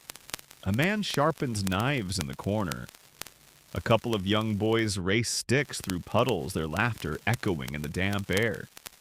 On the surface, it looks normal, until you notice the man leaning against the alley wall. He's dressed well enough coat of decent fabric boots, not too scuffed, but his eyes are sunken, his lips swollen. One side of his face is marred by a blotchy red rash that seems to pulse. He scratches at his chin absently. You can see something shiny where the skin's peeled away. Someone whispers behind you. Don't get too close. He's got it. They don't say the name, but they mean syphilis. The Great Pox arrived in Europe in the late 15th century, and it didn't waste time making a name for itself. Lesions, sores, fever, madness. Entire cities whispered about it behind closed doors, especially since, unlike the plague, it came not from rats or the air, but from people. From intimacy. From indulgence. You pass a brothel where the windows are shuttered and a sign out front says, "Closed for penance." A woman leans against the doorway anyway, arms folded, eyes defiant. It's not our fault, she snaps to no one in particular. They came to us. And she's right. The early years of syphilis were brutal, more aggressive than the version the world knows today. Ulcers bloomed. Faces collapsed. Noses disappeared. Historians still argue whether this was a new disease or just a virulent strain of something older awakened by war or trade. There's a theory it came from the New World brought back by sailors who traveled with Columbus. Another says it mutated in Naples and spread with the speed of gossip.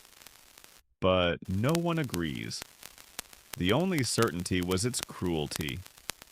You wander into a small apothecary where a man grinds mercury with wine in a clay bowl. For the pox, he mutters. Burns it right out. The irony doesn't seem to bother him that the so-called cure is nearly as poisonous as the disease. Mercury ointments. Mercury steam baths. Mercury pills. They used it all. You notice a bucket near the hearth full of bloodied rags and something that looks like melted wax. The smell is sharp, like metal and vinegar. The apothecary notices your expression and shrugs. They want to be healed, he says. I only give them what they ask for. Back on the street, a man stumbles past raving in French. He clutches a rosary in one hand and a soiled handkerchief in the other. His hat has holes. So does his memory. Advanced syphilis attacks the brain, two unraveling minds as well as bodies.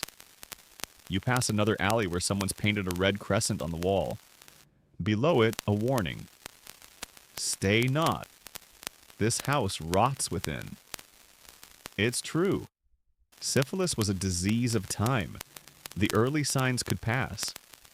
Weeks, even months might go by with no symptoms. Then suddenly madness, bone decay, death. It was like carrying a sleeping curse, never sure when it might wake up. You enter a small church where a priest is delivering a sermon about moral decay. This illness, he says, voice echoing, is not just in the flesh, it is in the soul. You watch his congregation squirm, some nod, others simply stare at the floor. But even here in this sacred space, you see the subtle signs. That woman covering her mouth too often. That man shifting his weight as if something beneath his robe aches. The young couple in the back row holding hands but not making eye contact. Shame is the real contagion. You exit the chapel and find yourself near a public bathhouse, strangely still open. A sign reads, Vinegar Cleanse, 4 silver. Inside, people soak in steaming tubs, silent and solemn. No laughter, Just the sound of dripping water and careful breathing. One man is submerged up to his neck. His skin peels around the hairline. "I deserve this," he murmurs. "All of it." A boy next to him nods. You watch a woman sprinkle dried rosemary into a tub, muttering a charm. She catches your eye. "Keeps the demons out," she says. "Or in." Depends. Night begins to fall again and the lanterns are lit. You pass a tavern where the jokes are loud and the wine flows freely, but even here the shadows are longer than usual. A bard sings a ballad about a knight who courted too many maidens and now roams the earth faceless. Everyone laughs, no one smiles. The great pox has made them poets, philosophers, and cowards. It's a disease that judges, that gossips, that lingers on your skin and in your reputation. You sit on a barrel in a quiet square and watch the sky turn from purple to black. A child walks by barefoot whistling. He doesn't know the name of the disease, just that grown-ups speak of it in whispers and that it turns people strange. In a city full of sickness, syphilis has a different flavor. It's slow, cruel, and embarrassingly intimate. You don't just die, you decay. Publicly, morally, painfully. And somehow people keep passing it on. As the last lantern flickers, you close your eyes and wonder how many goodbyes were whispered too late. How many faces dissolved before mirrors? How many cures burned more than the curse? Tomorrow you'll walk again. But tonight the city sleeps under a red moon. And something beneath the skin keeps growing. The moon is high now, full and cloudless, casting silver across the landscape like dust from a forgotten god. You walk beneath it in near silence until the quiet is broken by something unmistakable.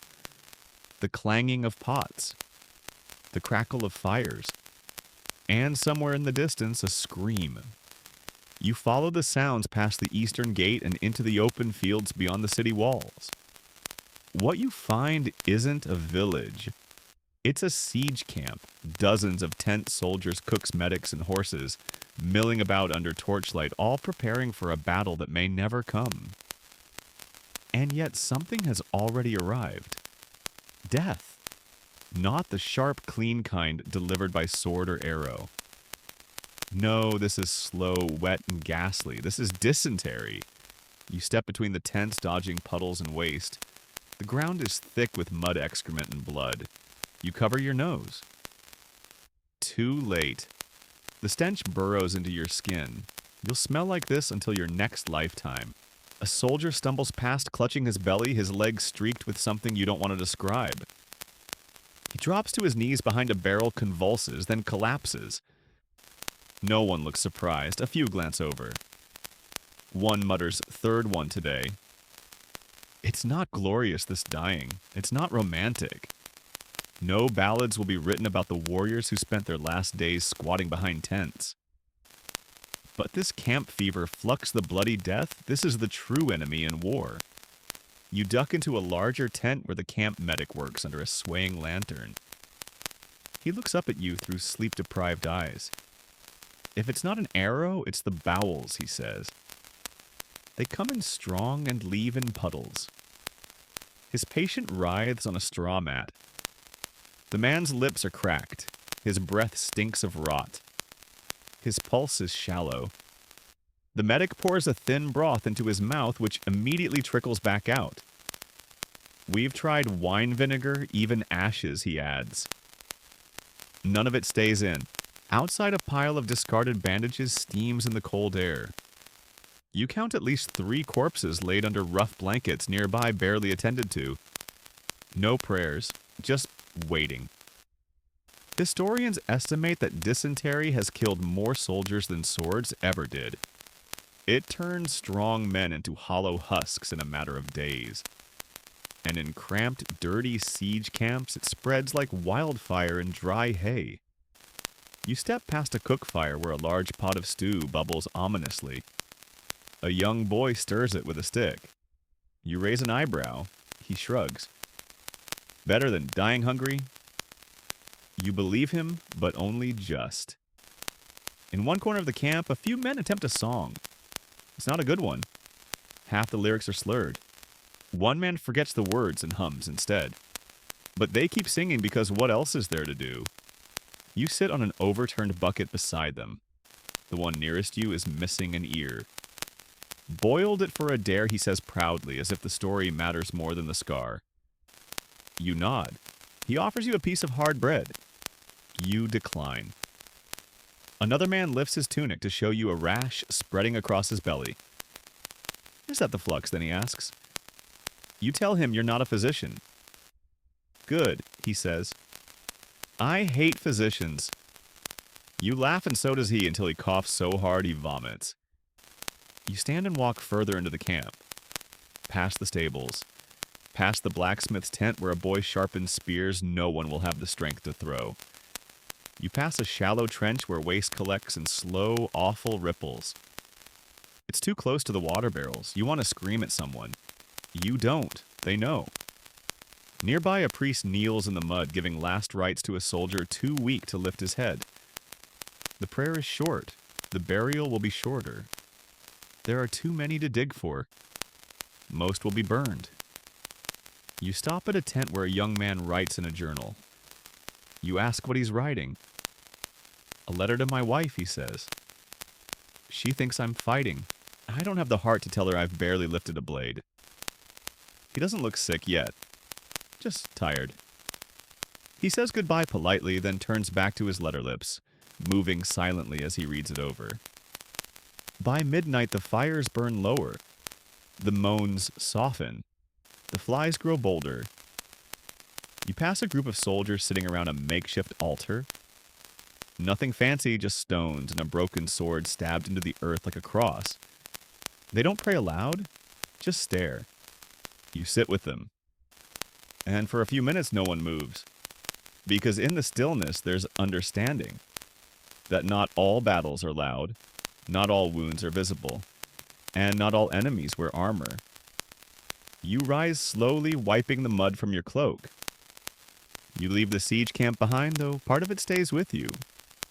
On your skin, in your nose, in your memory. Because long after the war songs fade, dysentery hums quietly beneath the pages of history, reminding us sometimes the deadliest thing on the battlefield is a dirty bucket and a forgotten stream. The road from the siege camp winds back toward the city, tracing the bend of a narrow stream. You follow it, your boots slipping occasionally in the damp earth. At first glance, it's beautiful, clear water glinting in the early morning sun. Birds hopping along the banks, rushes swaying gently in the breeze. You kneel and cup your hands to drink, then stop. Because you remember what flows into the stream upstream, the tanneries the butchers run off, the waste trenches from the siege camp. You stare at your reflection for a moment. You look tired. Wiser, maybe, but mostly tired. You rise and continue walking, passing a group of women doing laundry. They joke and hum as they beat cloth against the rocks, their baskets filled with linen stained in ways you don't ask about. One of them notices you and smiles. Don't drink that, she says. The ducks know better than we do. And she's right. Even the ducks look skeptical. This is medieval water, a source of life, death, and very little in between. You pass through the butcher's quarter next, and the smell hits you like a wall blood-awful bile, wet leather. Animal parts dangle from hooks. A boy drags a bucket full of something that sloshes. He's barefoot. The cobblestones are slick with things that shouldn't be outside anyone's body. You glance to your left and see the same stream, now murkier, darker, and thicker. It flows past a row of dye shops, picking up color as it goes. Blue, red, a weird green that surely doesn't belong in nature. You watch a rat swim through it unbothered. Downstream children play near the bank, floating wooden dolls in the sludge. Their mothers call half-hearted warnings. Not too close. Don't drink that. If your sister gets boils again, it's on you. You step away quickly. In medieval cities, there's no sewer system. Waste is dumped into rivers, streets, courtyards, wherever gravity allows. Some towns have rudimentary channels, but they're usually clogged with straw bones and things better left unidentified. Historians still debate whether people of the time understood the connection between water and disease. Some did. They boiled water, collected rain, avoided certain wells. Others believed illness came from corrupted air-alone miasma. They blamed smell not source. You find a public fountain where women fill clay jugs. It's one of the city's few fresh water sources fed by underground springs. A monk sits nearby, guarding it like a sacred relic. 3 ladles per family, he warns, and no animals. The rules are clear because the danger is real. 1 contaminated bucket can poison a household. Dysentery, typhoid, cholera, they all hide in plain sight, riding along on the back of a single careless sip. You follow the aqueduct further and come upon a small hospital garden. Here, water is treated with herbs, mint thyme, even garlic. An older nun ladles it into cups for a line of coughing patients. Drink it slowly, she says. Bless it with your breath first. You're not sure if that helps, but they do it anyway. You sit near a stone basin where a young man scrubs his hands red up to the wrists. He's a grave digger? I try, he mutters. Water's no cure, but at least I feel clean. You ask how many he's buried this week. He holds up a hand, then 2, then shrugs. As you walk through a narrow alley, you spot something curious, a woman scooping water into jars, then adding a pinch of ash, a scrap of linen, and what looks like dried rose petals. For luck, she explains. And the stomach. You ask if it works. She shrugs. It doesn't make things worse. Not exactly a glowing endorsement, but in this world, not worse is sometimes a victory. You pass a classroom where a tutor teaches a group of young boys. Today's lesson, how to avoid getting sick. Don't drink from standing water. Don't eat if it smells like fish but isn't fish. Don't kiss strangers. The boys giggle. One raises his hand. What if she's pretty? The tutor sighs. Then especially don't kiss her. Further down you reach a well dry. A sign is nailed to its wooden frame. Condemned. Do not draw. Do not touch. Someone's drawn a skull beneath it. You step back instinctively. The townspeople know more than you think. They've watched wells become graves. They've seen the water go cloudy, the fevers rise, the burials multiply. Even without germ theory, they've made the connection. At the river's bend, you find a shrine. Just a small wooden figure, St. Roche, may be surrounded by offerings. Bread coins, a piece of dried apple. And at his feet, a bowl of water. You lean in. It's clean. Still, almost glowing in the light. You don't touch it. Instead, you sit nearby and listen to the sound of the stream again. Uglier now, but still music in its own way. You watch it wind out of town, past fields, past animals, past whatever comes next. Because in the end, water always flows forward. Even when it's filthy. Even when it kills, it just keeps going. The afternoon light settles like dust on the rooftops, soft and gold, making even the chimneys look dignified. You drift through the city's quieter quarter. Now wide stone buildings, tidy courtyards, less shouting. But don't let the calm fool you. Inside these stone walls, stars are being consulted, charts drawn, and crushed gemstones stirred into tea. Because today, your path leads you into the mind of the medieval physician.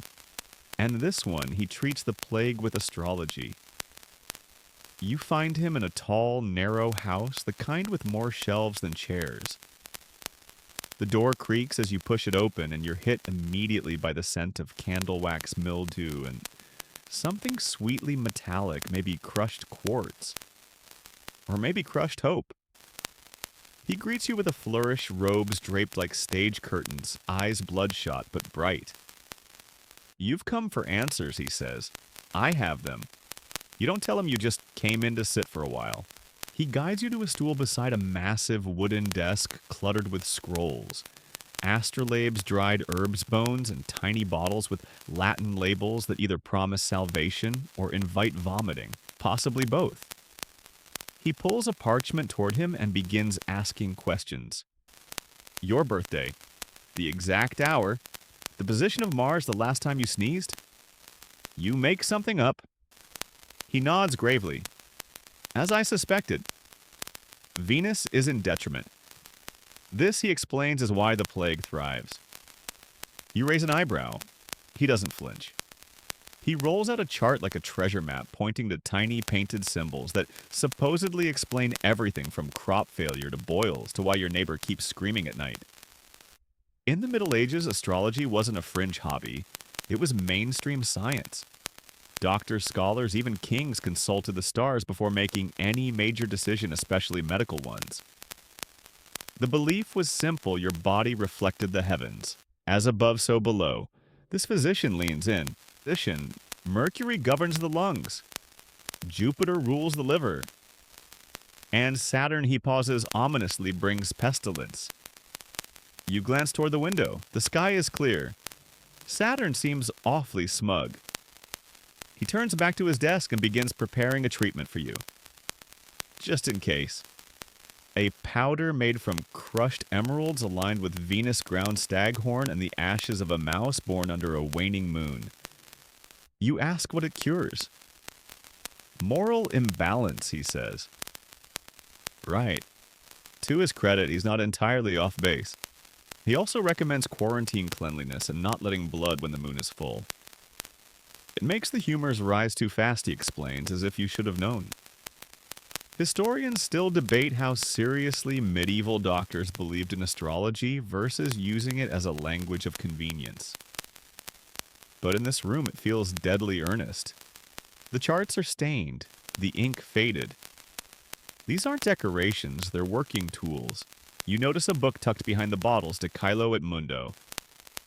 On the heavens and earth, scribbled in the margins, are notes: Mars angry, patient died, Venus strong, recovery promising. It's half medical journal, half celestial diary. A knock at the door interrupts the lecture. A woman enters, clutching her side. She speaks quickly, short breath, flushed cheeks. The physician listens, nods, and then, instead of examining her, walks to the window. He looks at the sun, then he shakes his head. Too late in the day. Come back tomorrow after sunrise when Mercury is stronger.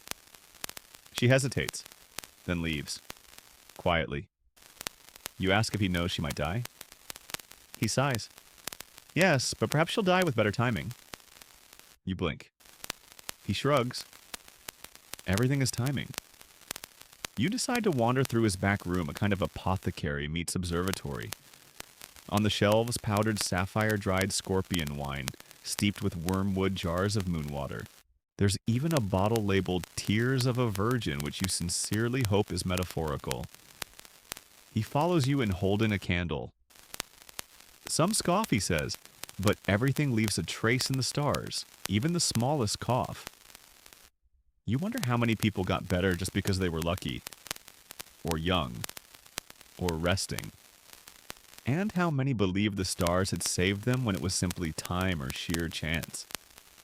Back in the front room, he packs the powder into a small pouch and hands it to you. Take with warm milk. Face east. Recite this charm. You thank him, unsure whether to laugh or bow. You step outside again, blinking in the sunlight. The city carries on. A child chases a hoop down the street. A dog barks at a pigeon. Somewhere a bell tolls. You look up. The sky is a deep, endless blue. No sign of Saturn, no comets, no angry gods. Just stars waiting to be blamed. You keep your eyes skyward for a while, half expecting Saturn to blink back at you. But all you see are fading streaks of cloud and the flitting shapes of swallows overhead. Back on the ground, the city breathes in its own strange rhythm, tired, tentative but breathing. You turn down a side street quiet and shaded where the buildings seem to lean just a little closer to each other.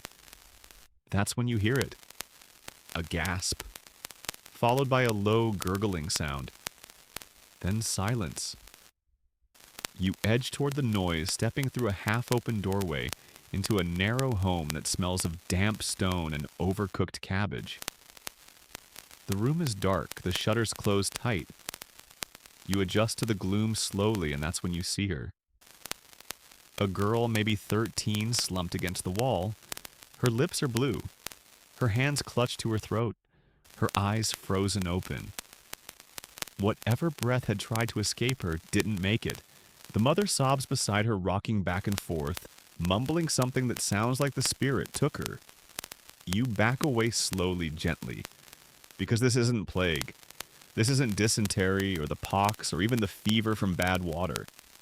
This is the invisible illness the one blamed on spirits, ghosts, curses, or bad dreams. Something not entirely real and yet tragically so. You begin to notice it more as you walk. A home boarded up, though no plague sign marks the door. A baby's crib hidden in the woodshed. A man who wears a hood in the summer to hide his twitching face. All things whispered about rarely named. You pass another alley where a woman sweeps salt across her doorstep, muttering to herself. "To keep the ghost from choking my boy again," she says. You don't ask what she means. You already know. Some scholars now believe many of these mysterious ailments may have been due to mold poisoning, carbon monoxide sleep paralysis, or even epilepsy. But back then there was no name, only symptoms and stories. You stop near a tanner's shop, drawn by the sound of scratching. A boy stands near the wall staring at nothing, hands twitching, muttering to himself. His father tries to hold him still, but the boy shrieks when touched. The neighbors have started calling him the vomiting ghost. You don't know what he has. Neither does anyone else. But that hasn't stopped the priest from suggesting an exorcism next Sunday. Inside a baker's cottage, a woman claims her husband sees a red-eyed figure in the rafters each night. It presses on his chest, she whispers. Keeps him from breathing. She offers you a sprig of dried mint. Burn this near the door. It confuses them. Them. These illnesses are rarely singular. They come with a name, a shape, a legend. And once a story forms, it spreads faster than any germ. In another home, a child has stopped speaking. No fever, no rash, no boils, just silence. The grandmother blames a spirit that lives in the bread oven. The mother blames grief. The father drinks. The priest shrugs. You walk through these spaces quietly, respectfully, because whatever the cause, the result is the same isolation. Fear. The kind of suffering that has no clean diagnosis or easy explanation. You sit outside a small church watching as a healer, a woman in a gray cloak, prepares a charm for a family with a sick baby. It's just rosemary yarrow and a copper coin wrapped in red cloth. Tie it to her wrist, she says, and light a candle every night for 3 days. Don't let it go out. Does it work? No one knows. But the candle flickers gently in the dusk, and for now that's enough. You walk past a field where someone has laid stones in a spiral, marking out a spirit maze. You watch a young girl walk it barefoot, eyes closed, lips moving. At the center, she leaves a single white feather. You ask why. To keep the voices in the ground, she says. Then she smiles and skips away. Historians still debate the role of mass hysteria, airborne toxins, or simple psychological trauma in these episodes. But the people here don't wait for evidence. They build their own logic, their own rituals. It's medicine in its own language. You find a home marked not by a red cross or a burnt candle, but by a mirror shattered and hung on the door with a string. So it can't find its way back in, the homeowner explains. You nod. There's wisdom in desperation. As night deepens, you pass a well where a woman offers silver coins to calm the darkness in her son's belly. You place one beside hers just in case. He's not even there. But maybe it still counts. Later, under a willow tree near the edge of town, you hear someone singing softly.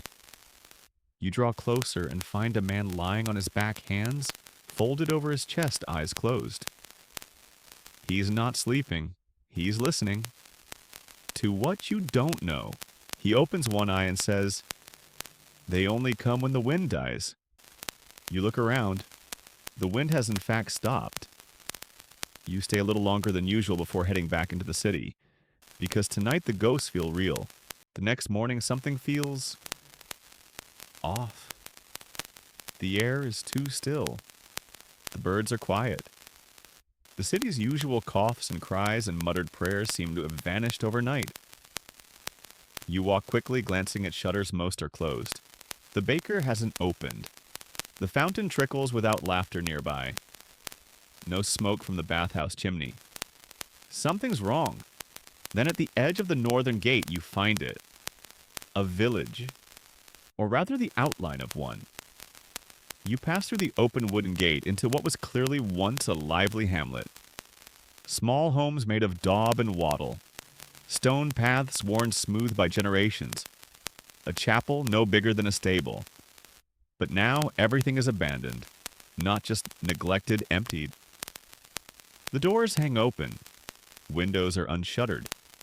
A wooden toy lies in the mud, half sunk and faded. Chickens cluck quietly in a pen that no one's opened in days. A dog whimpers beneath a cart, thin and shaking, as if even it knows that something has left this place hollow. You don't need a guide. The silence tells you everything. This village died. Not violently. There are no scorch marks, no blood, no signs of a raid or fire. Just absence. You step inside a home and see bread on the table, moldy but uneaten. A cup tipped over mid-sip. A coat still hanging by the door. You've entered a place time abandoned. In the corner, a cradle rocks slightly with the breeze. Empty. It's the kind of scene that makes your skin pull tight. Villages like this dotted medieval Europe, especially during the worst plague years. Sometimes the entire population died. Other times the survivors fled so quickly they left everything behind. And sometimes people just disappeared. Historians still argue what happened to many of these vanished villages. Disease, starvation. Fear, some were never resettled. Just left to the woods and the wind, their names forgotten, their stories hinted at only in whispers and old church records. You walk further, stepping into the chapel. Inside, a few dried flowers still sit on the altar. The candles have burned low.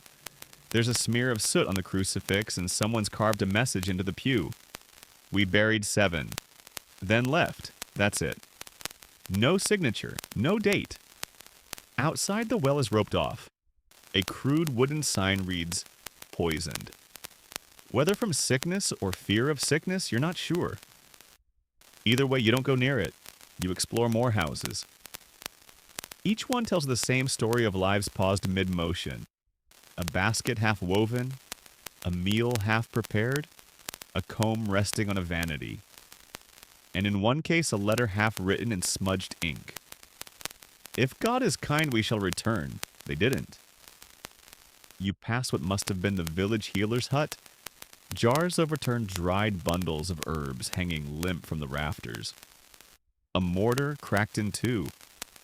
A child's drawing pinned to the wall with a broken thorn. It shows 3 stick figures. 2 are crossed out. You leave quickly. Outside, the grass has begun reclaiming the road. Ivy climbs the corners of homes like it's trying to stitch the village shut. The silence isn't peaceful, it's suspicious. You keep expecting someone to whisper, to cough, to come home. But no one does. You find a small graveyard at the far edge behind a crumbling stone wall. Most of the graves are unmarked. A few have simple crosses made from tied twigs.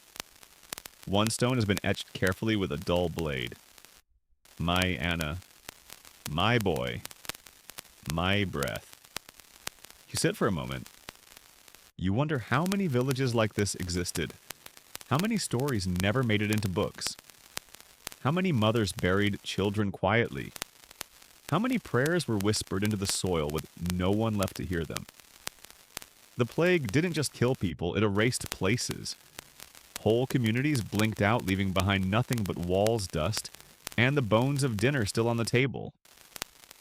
No goodbye, no monument, just absence. You walk back slowly through the village, past the cradle, past the well, past the home still smelling faintly of time and time. As you cross the gate, you glance back once more. And for just a second, you think you see someone watching from an upper window. A shadow, a flicker, a trick of the light. But when you look again, it's empty. And so you keep walking, because some stories are too quiet to follow. The wind picks up as you leave the abandoned village behind, curling around your shoulders like a cold reminder. It carries the scent of moss wood smoke and something else, something dry and bitter. Ash. You follow it into the open fields. The grass is shorter here, flattened, stirred by footsteps and wheel ruts. The soil looks darker, richer, or maybe just disturbed. Then you see them. Mounds, dozens. Some shallow, some sunken, some marked by crude wooden stakes or stones. Others unmarked, just small rises in the earth like the land itself is breathing slowly beneath a blanket of sorrow. You've arrived at a plague pit, a mass grave. You stop instinctively quiet. Even the birds have gone still. There's no fencing, no sign, just the memory of what lies below. You step forward carefully, your boots sinking slightly into the loose soil. It's hard to picture the chaos now, how these pits were dug in haste, day after day, when the bodies came faster than the shovels could handle them. Cartloads of the dead arriving at dawn and dusk, names forgotten, wrappings stained, families buried together, or not at all.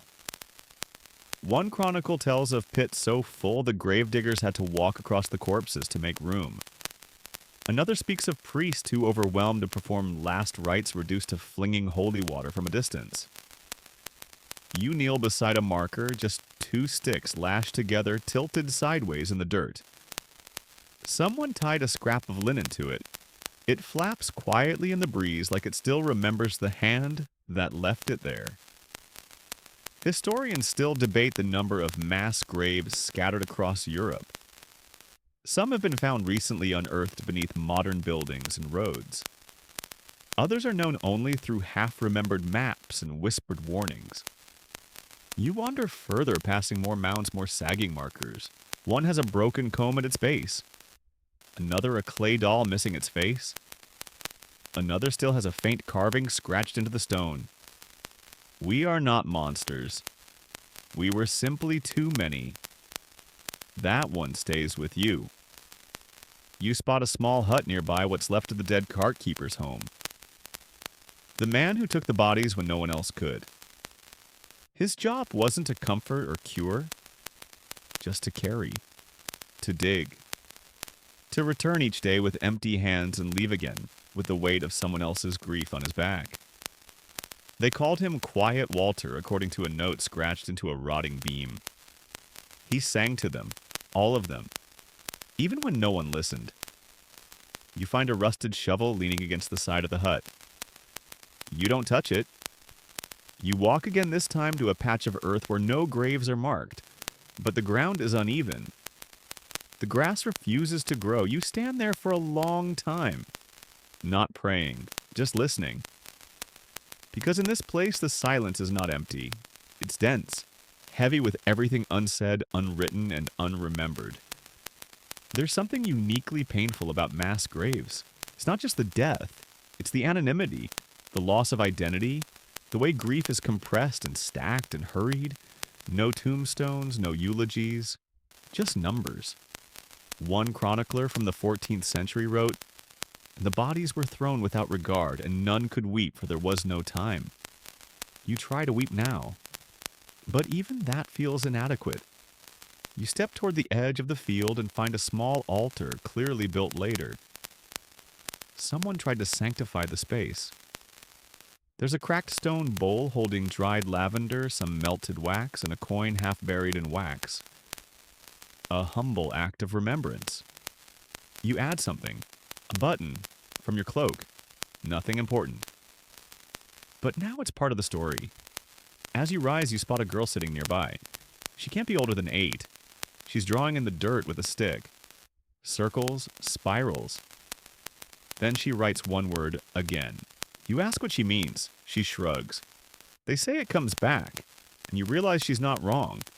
The plague doesn't die, it waits. It changes costumes. It follows ships and rats and breath and time. It has returned before and it will again. The pits will fill. The bells will toll. The names will be forgotten. Unless someone remembers.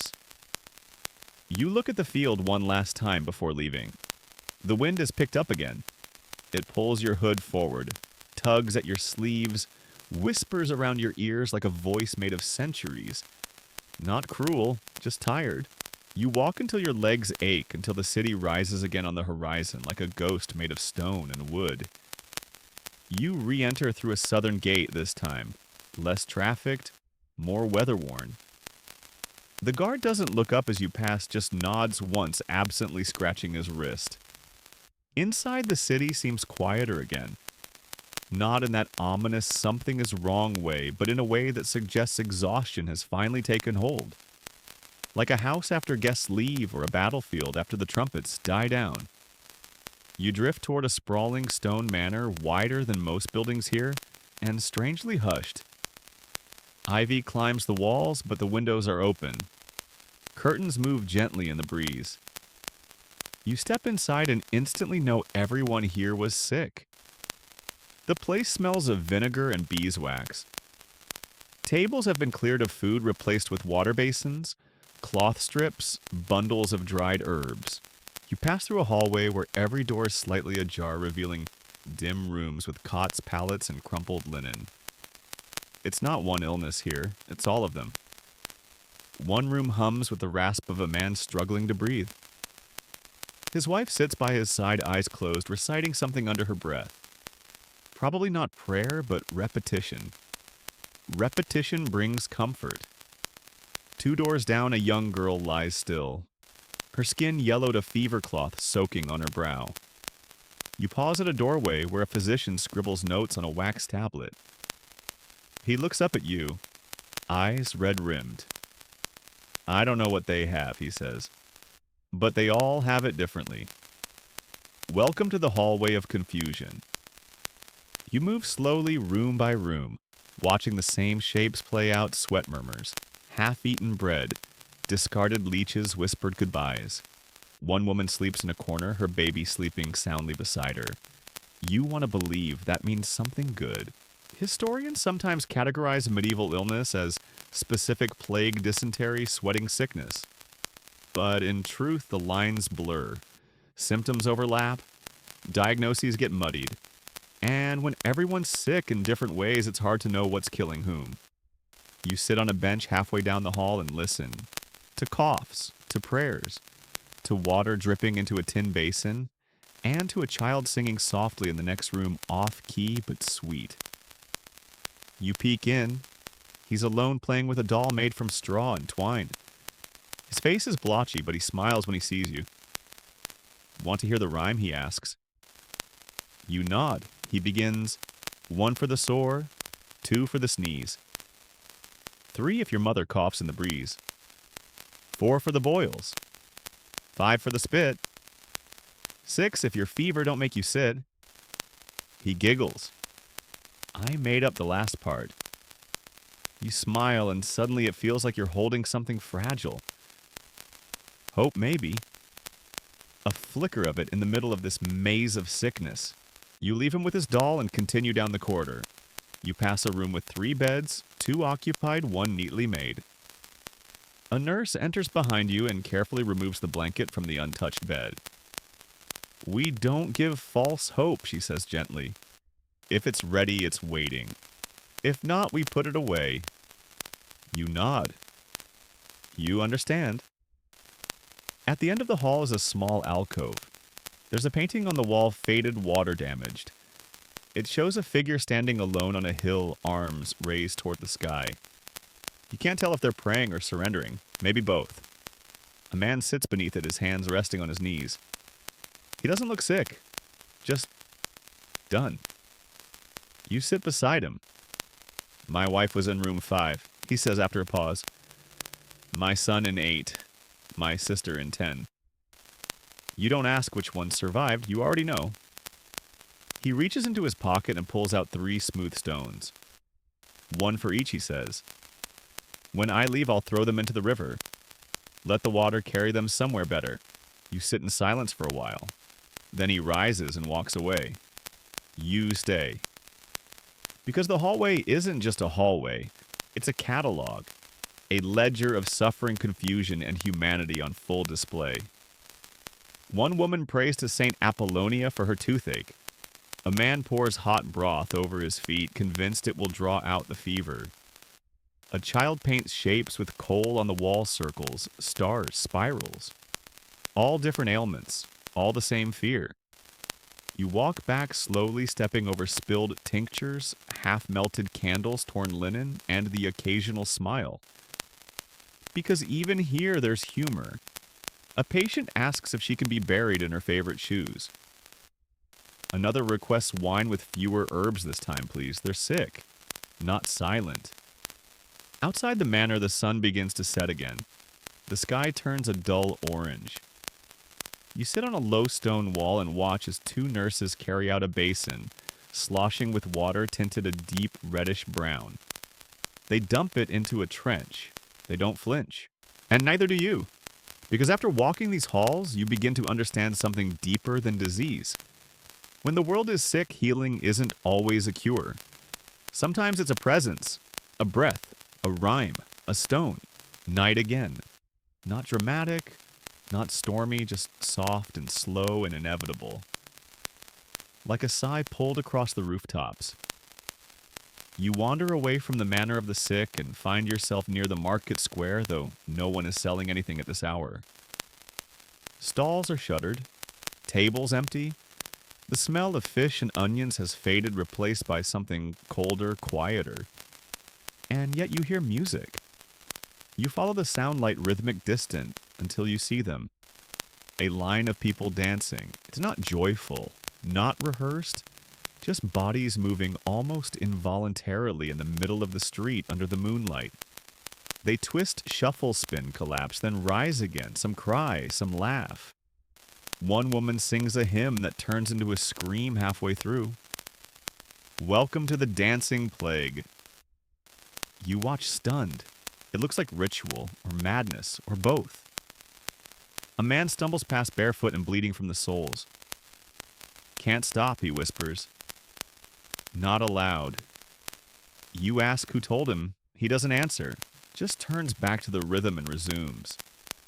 This strange phenomenon called choreomania broke out in multiple parts of medieval Europe, most famously in Strasbourg in 1518. Dozens, sometimes hundreds, would dance uncontrollably for hours, days, even weeks. Some died from exhaustion. Others just vanished. Historians still argue about the cause. Was it mass hysteria, ergot poisoning from contaminated rye? A response to plague, famine, and grief too big to contain whatever it was, it felt real. You step back as another woman collapses nearby, gasping, her hands still twitching as if trying to drum a beat only she can hear. 2 men help her to her feet. One mutters, "The music isn't done yet," but there is no music. Not that you can hear. You sit on the edge of a well and watch them dance. A girl dances with her arms outstretched as if reaching for someone. A boy tries to mirror her movements. A priest stands nearby, crossing himself again and again. Some towns tried to cure it with more music, hiring pipers and drummers to play it out. Others built shrines, declared fasting, or rounded up the afflicted and locked them away. One town even brought in exorcists convinced demons were puppeteering their neighbors like marionettes in a macabre ballet. You lean against a cold stone pillar, mesmerized. It's hypnotic. Not graceful, not beautiful, but intimate somehow. These aren't strangers anymore. They're people tangled in something far bigger than they can explain. One dancer breaks away and runs toward the church steps, falling to his knees, arms lifted. You expect a cry for help. Instead, he whispers, "I remember the rhythm from my dreams." Then he begins again. Some people believe the dancing was a curse from St. Vitus. Others thought it was divine punishment. Still others blamed corrupted blood or bad air or just sorrow. And you think maybe they just couldn't cry any harder. Maybe they had to move. Maybe the pain needed legs. You close your eyes for a moment and let your mind drift. You imagine a world where grief builds up behind the eyes like water behind a dam, until the only way to survive is to let it leak through your limbs, to swing, to spin, to shake, to fall and rise and fall again. When you open your eyes, the dancers are still going, slower now, fewer. One lies in the street, unmoving. A cloth has been laid over her face. No one pauses. No one stops. Because stopping would mean thinking, feeling, remembering. And right now, motion is mercy. You look up at the sky. Stars are beginning to show blinking into being like hesitant thoughts. A shooting star tears silently through the black. You make no wish. You already know it wouldn't change anything. But still you stay. And watch. Until the last dancer stumbles, and the square finally falls quiet. The sun is slow to rise. You walk now with a kind of reverence, not for kings or cathedrals, but for survival. The city seems softer this morning, not healed, just quiet in a way that feels earned. Like an exhale after weeks of holding its breath. You wander to the edge of town where the stone gives way to dirt and green. A monastery rests there, small, weathered, hugged by hedges and low stone walls. You push open the wooden gate and step into a garden. It smells of rosemary and wet earth. Bees hum. A monk nearby trims lavender the sleeves of his robe damp with dew. He nods at you wordless. You walk between raised beds, simple herbs, nothing fancy. But here, every plant has meaning. Mint for nausea. Sage for infection. Rue to ward off evil spirits. Thyme for strength. Welcome to the Healing Garden, a place where belief and botany meet halfway. You sit by a carved bench and watch as another monk brews something in a small copper pot. Fever tonic, he says softly. Does it work, you ask? He smiles, shrugs. Sometimes. But even when it doesn't, it comforts. Comfort. What a fragile miracle. In a shaded corner, a young nun helps a boy grind dried roots. She hums as she works, and he joins in out of tune but proud.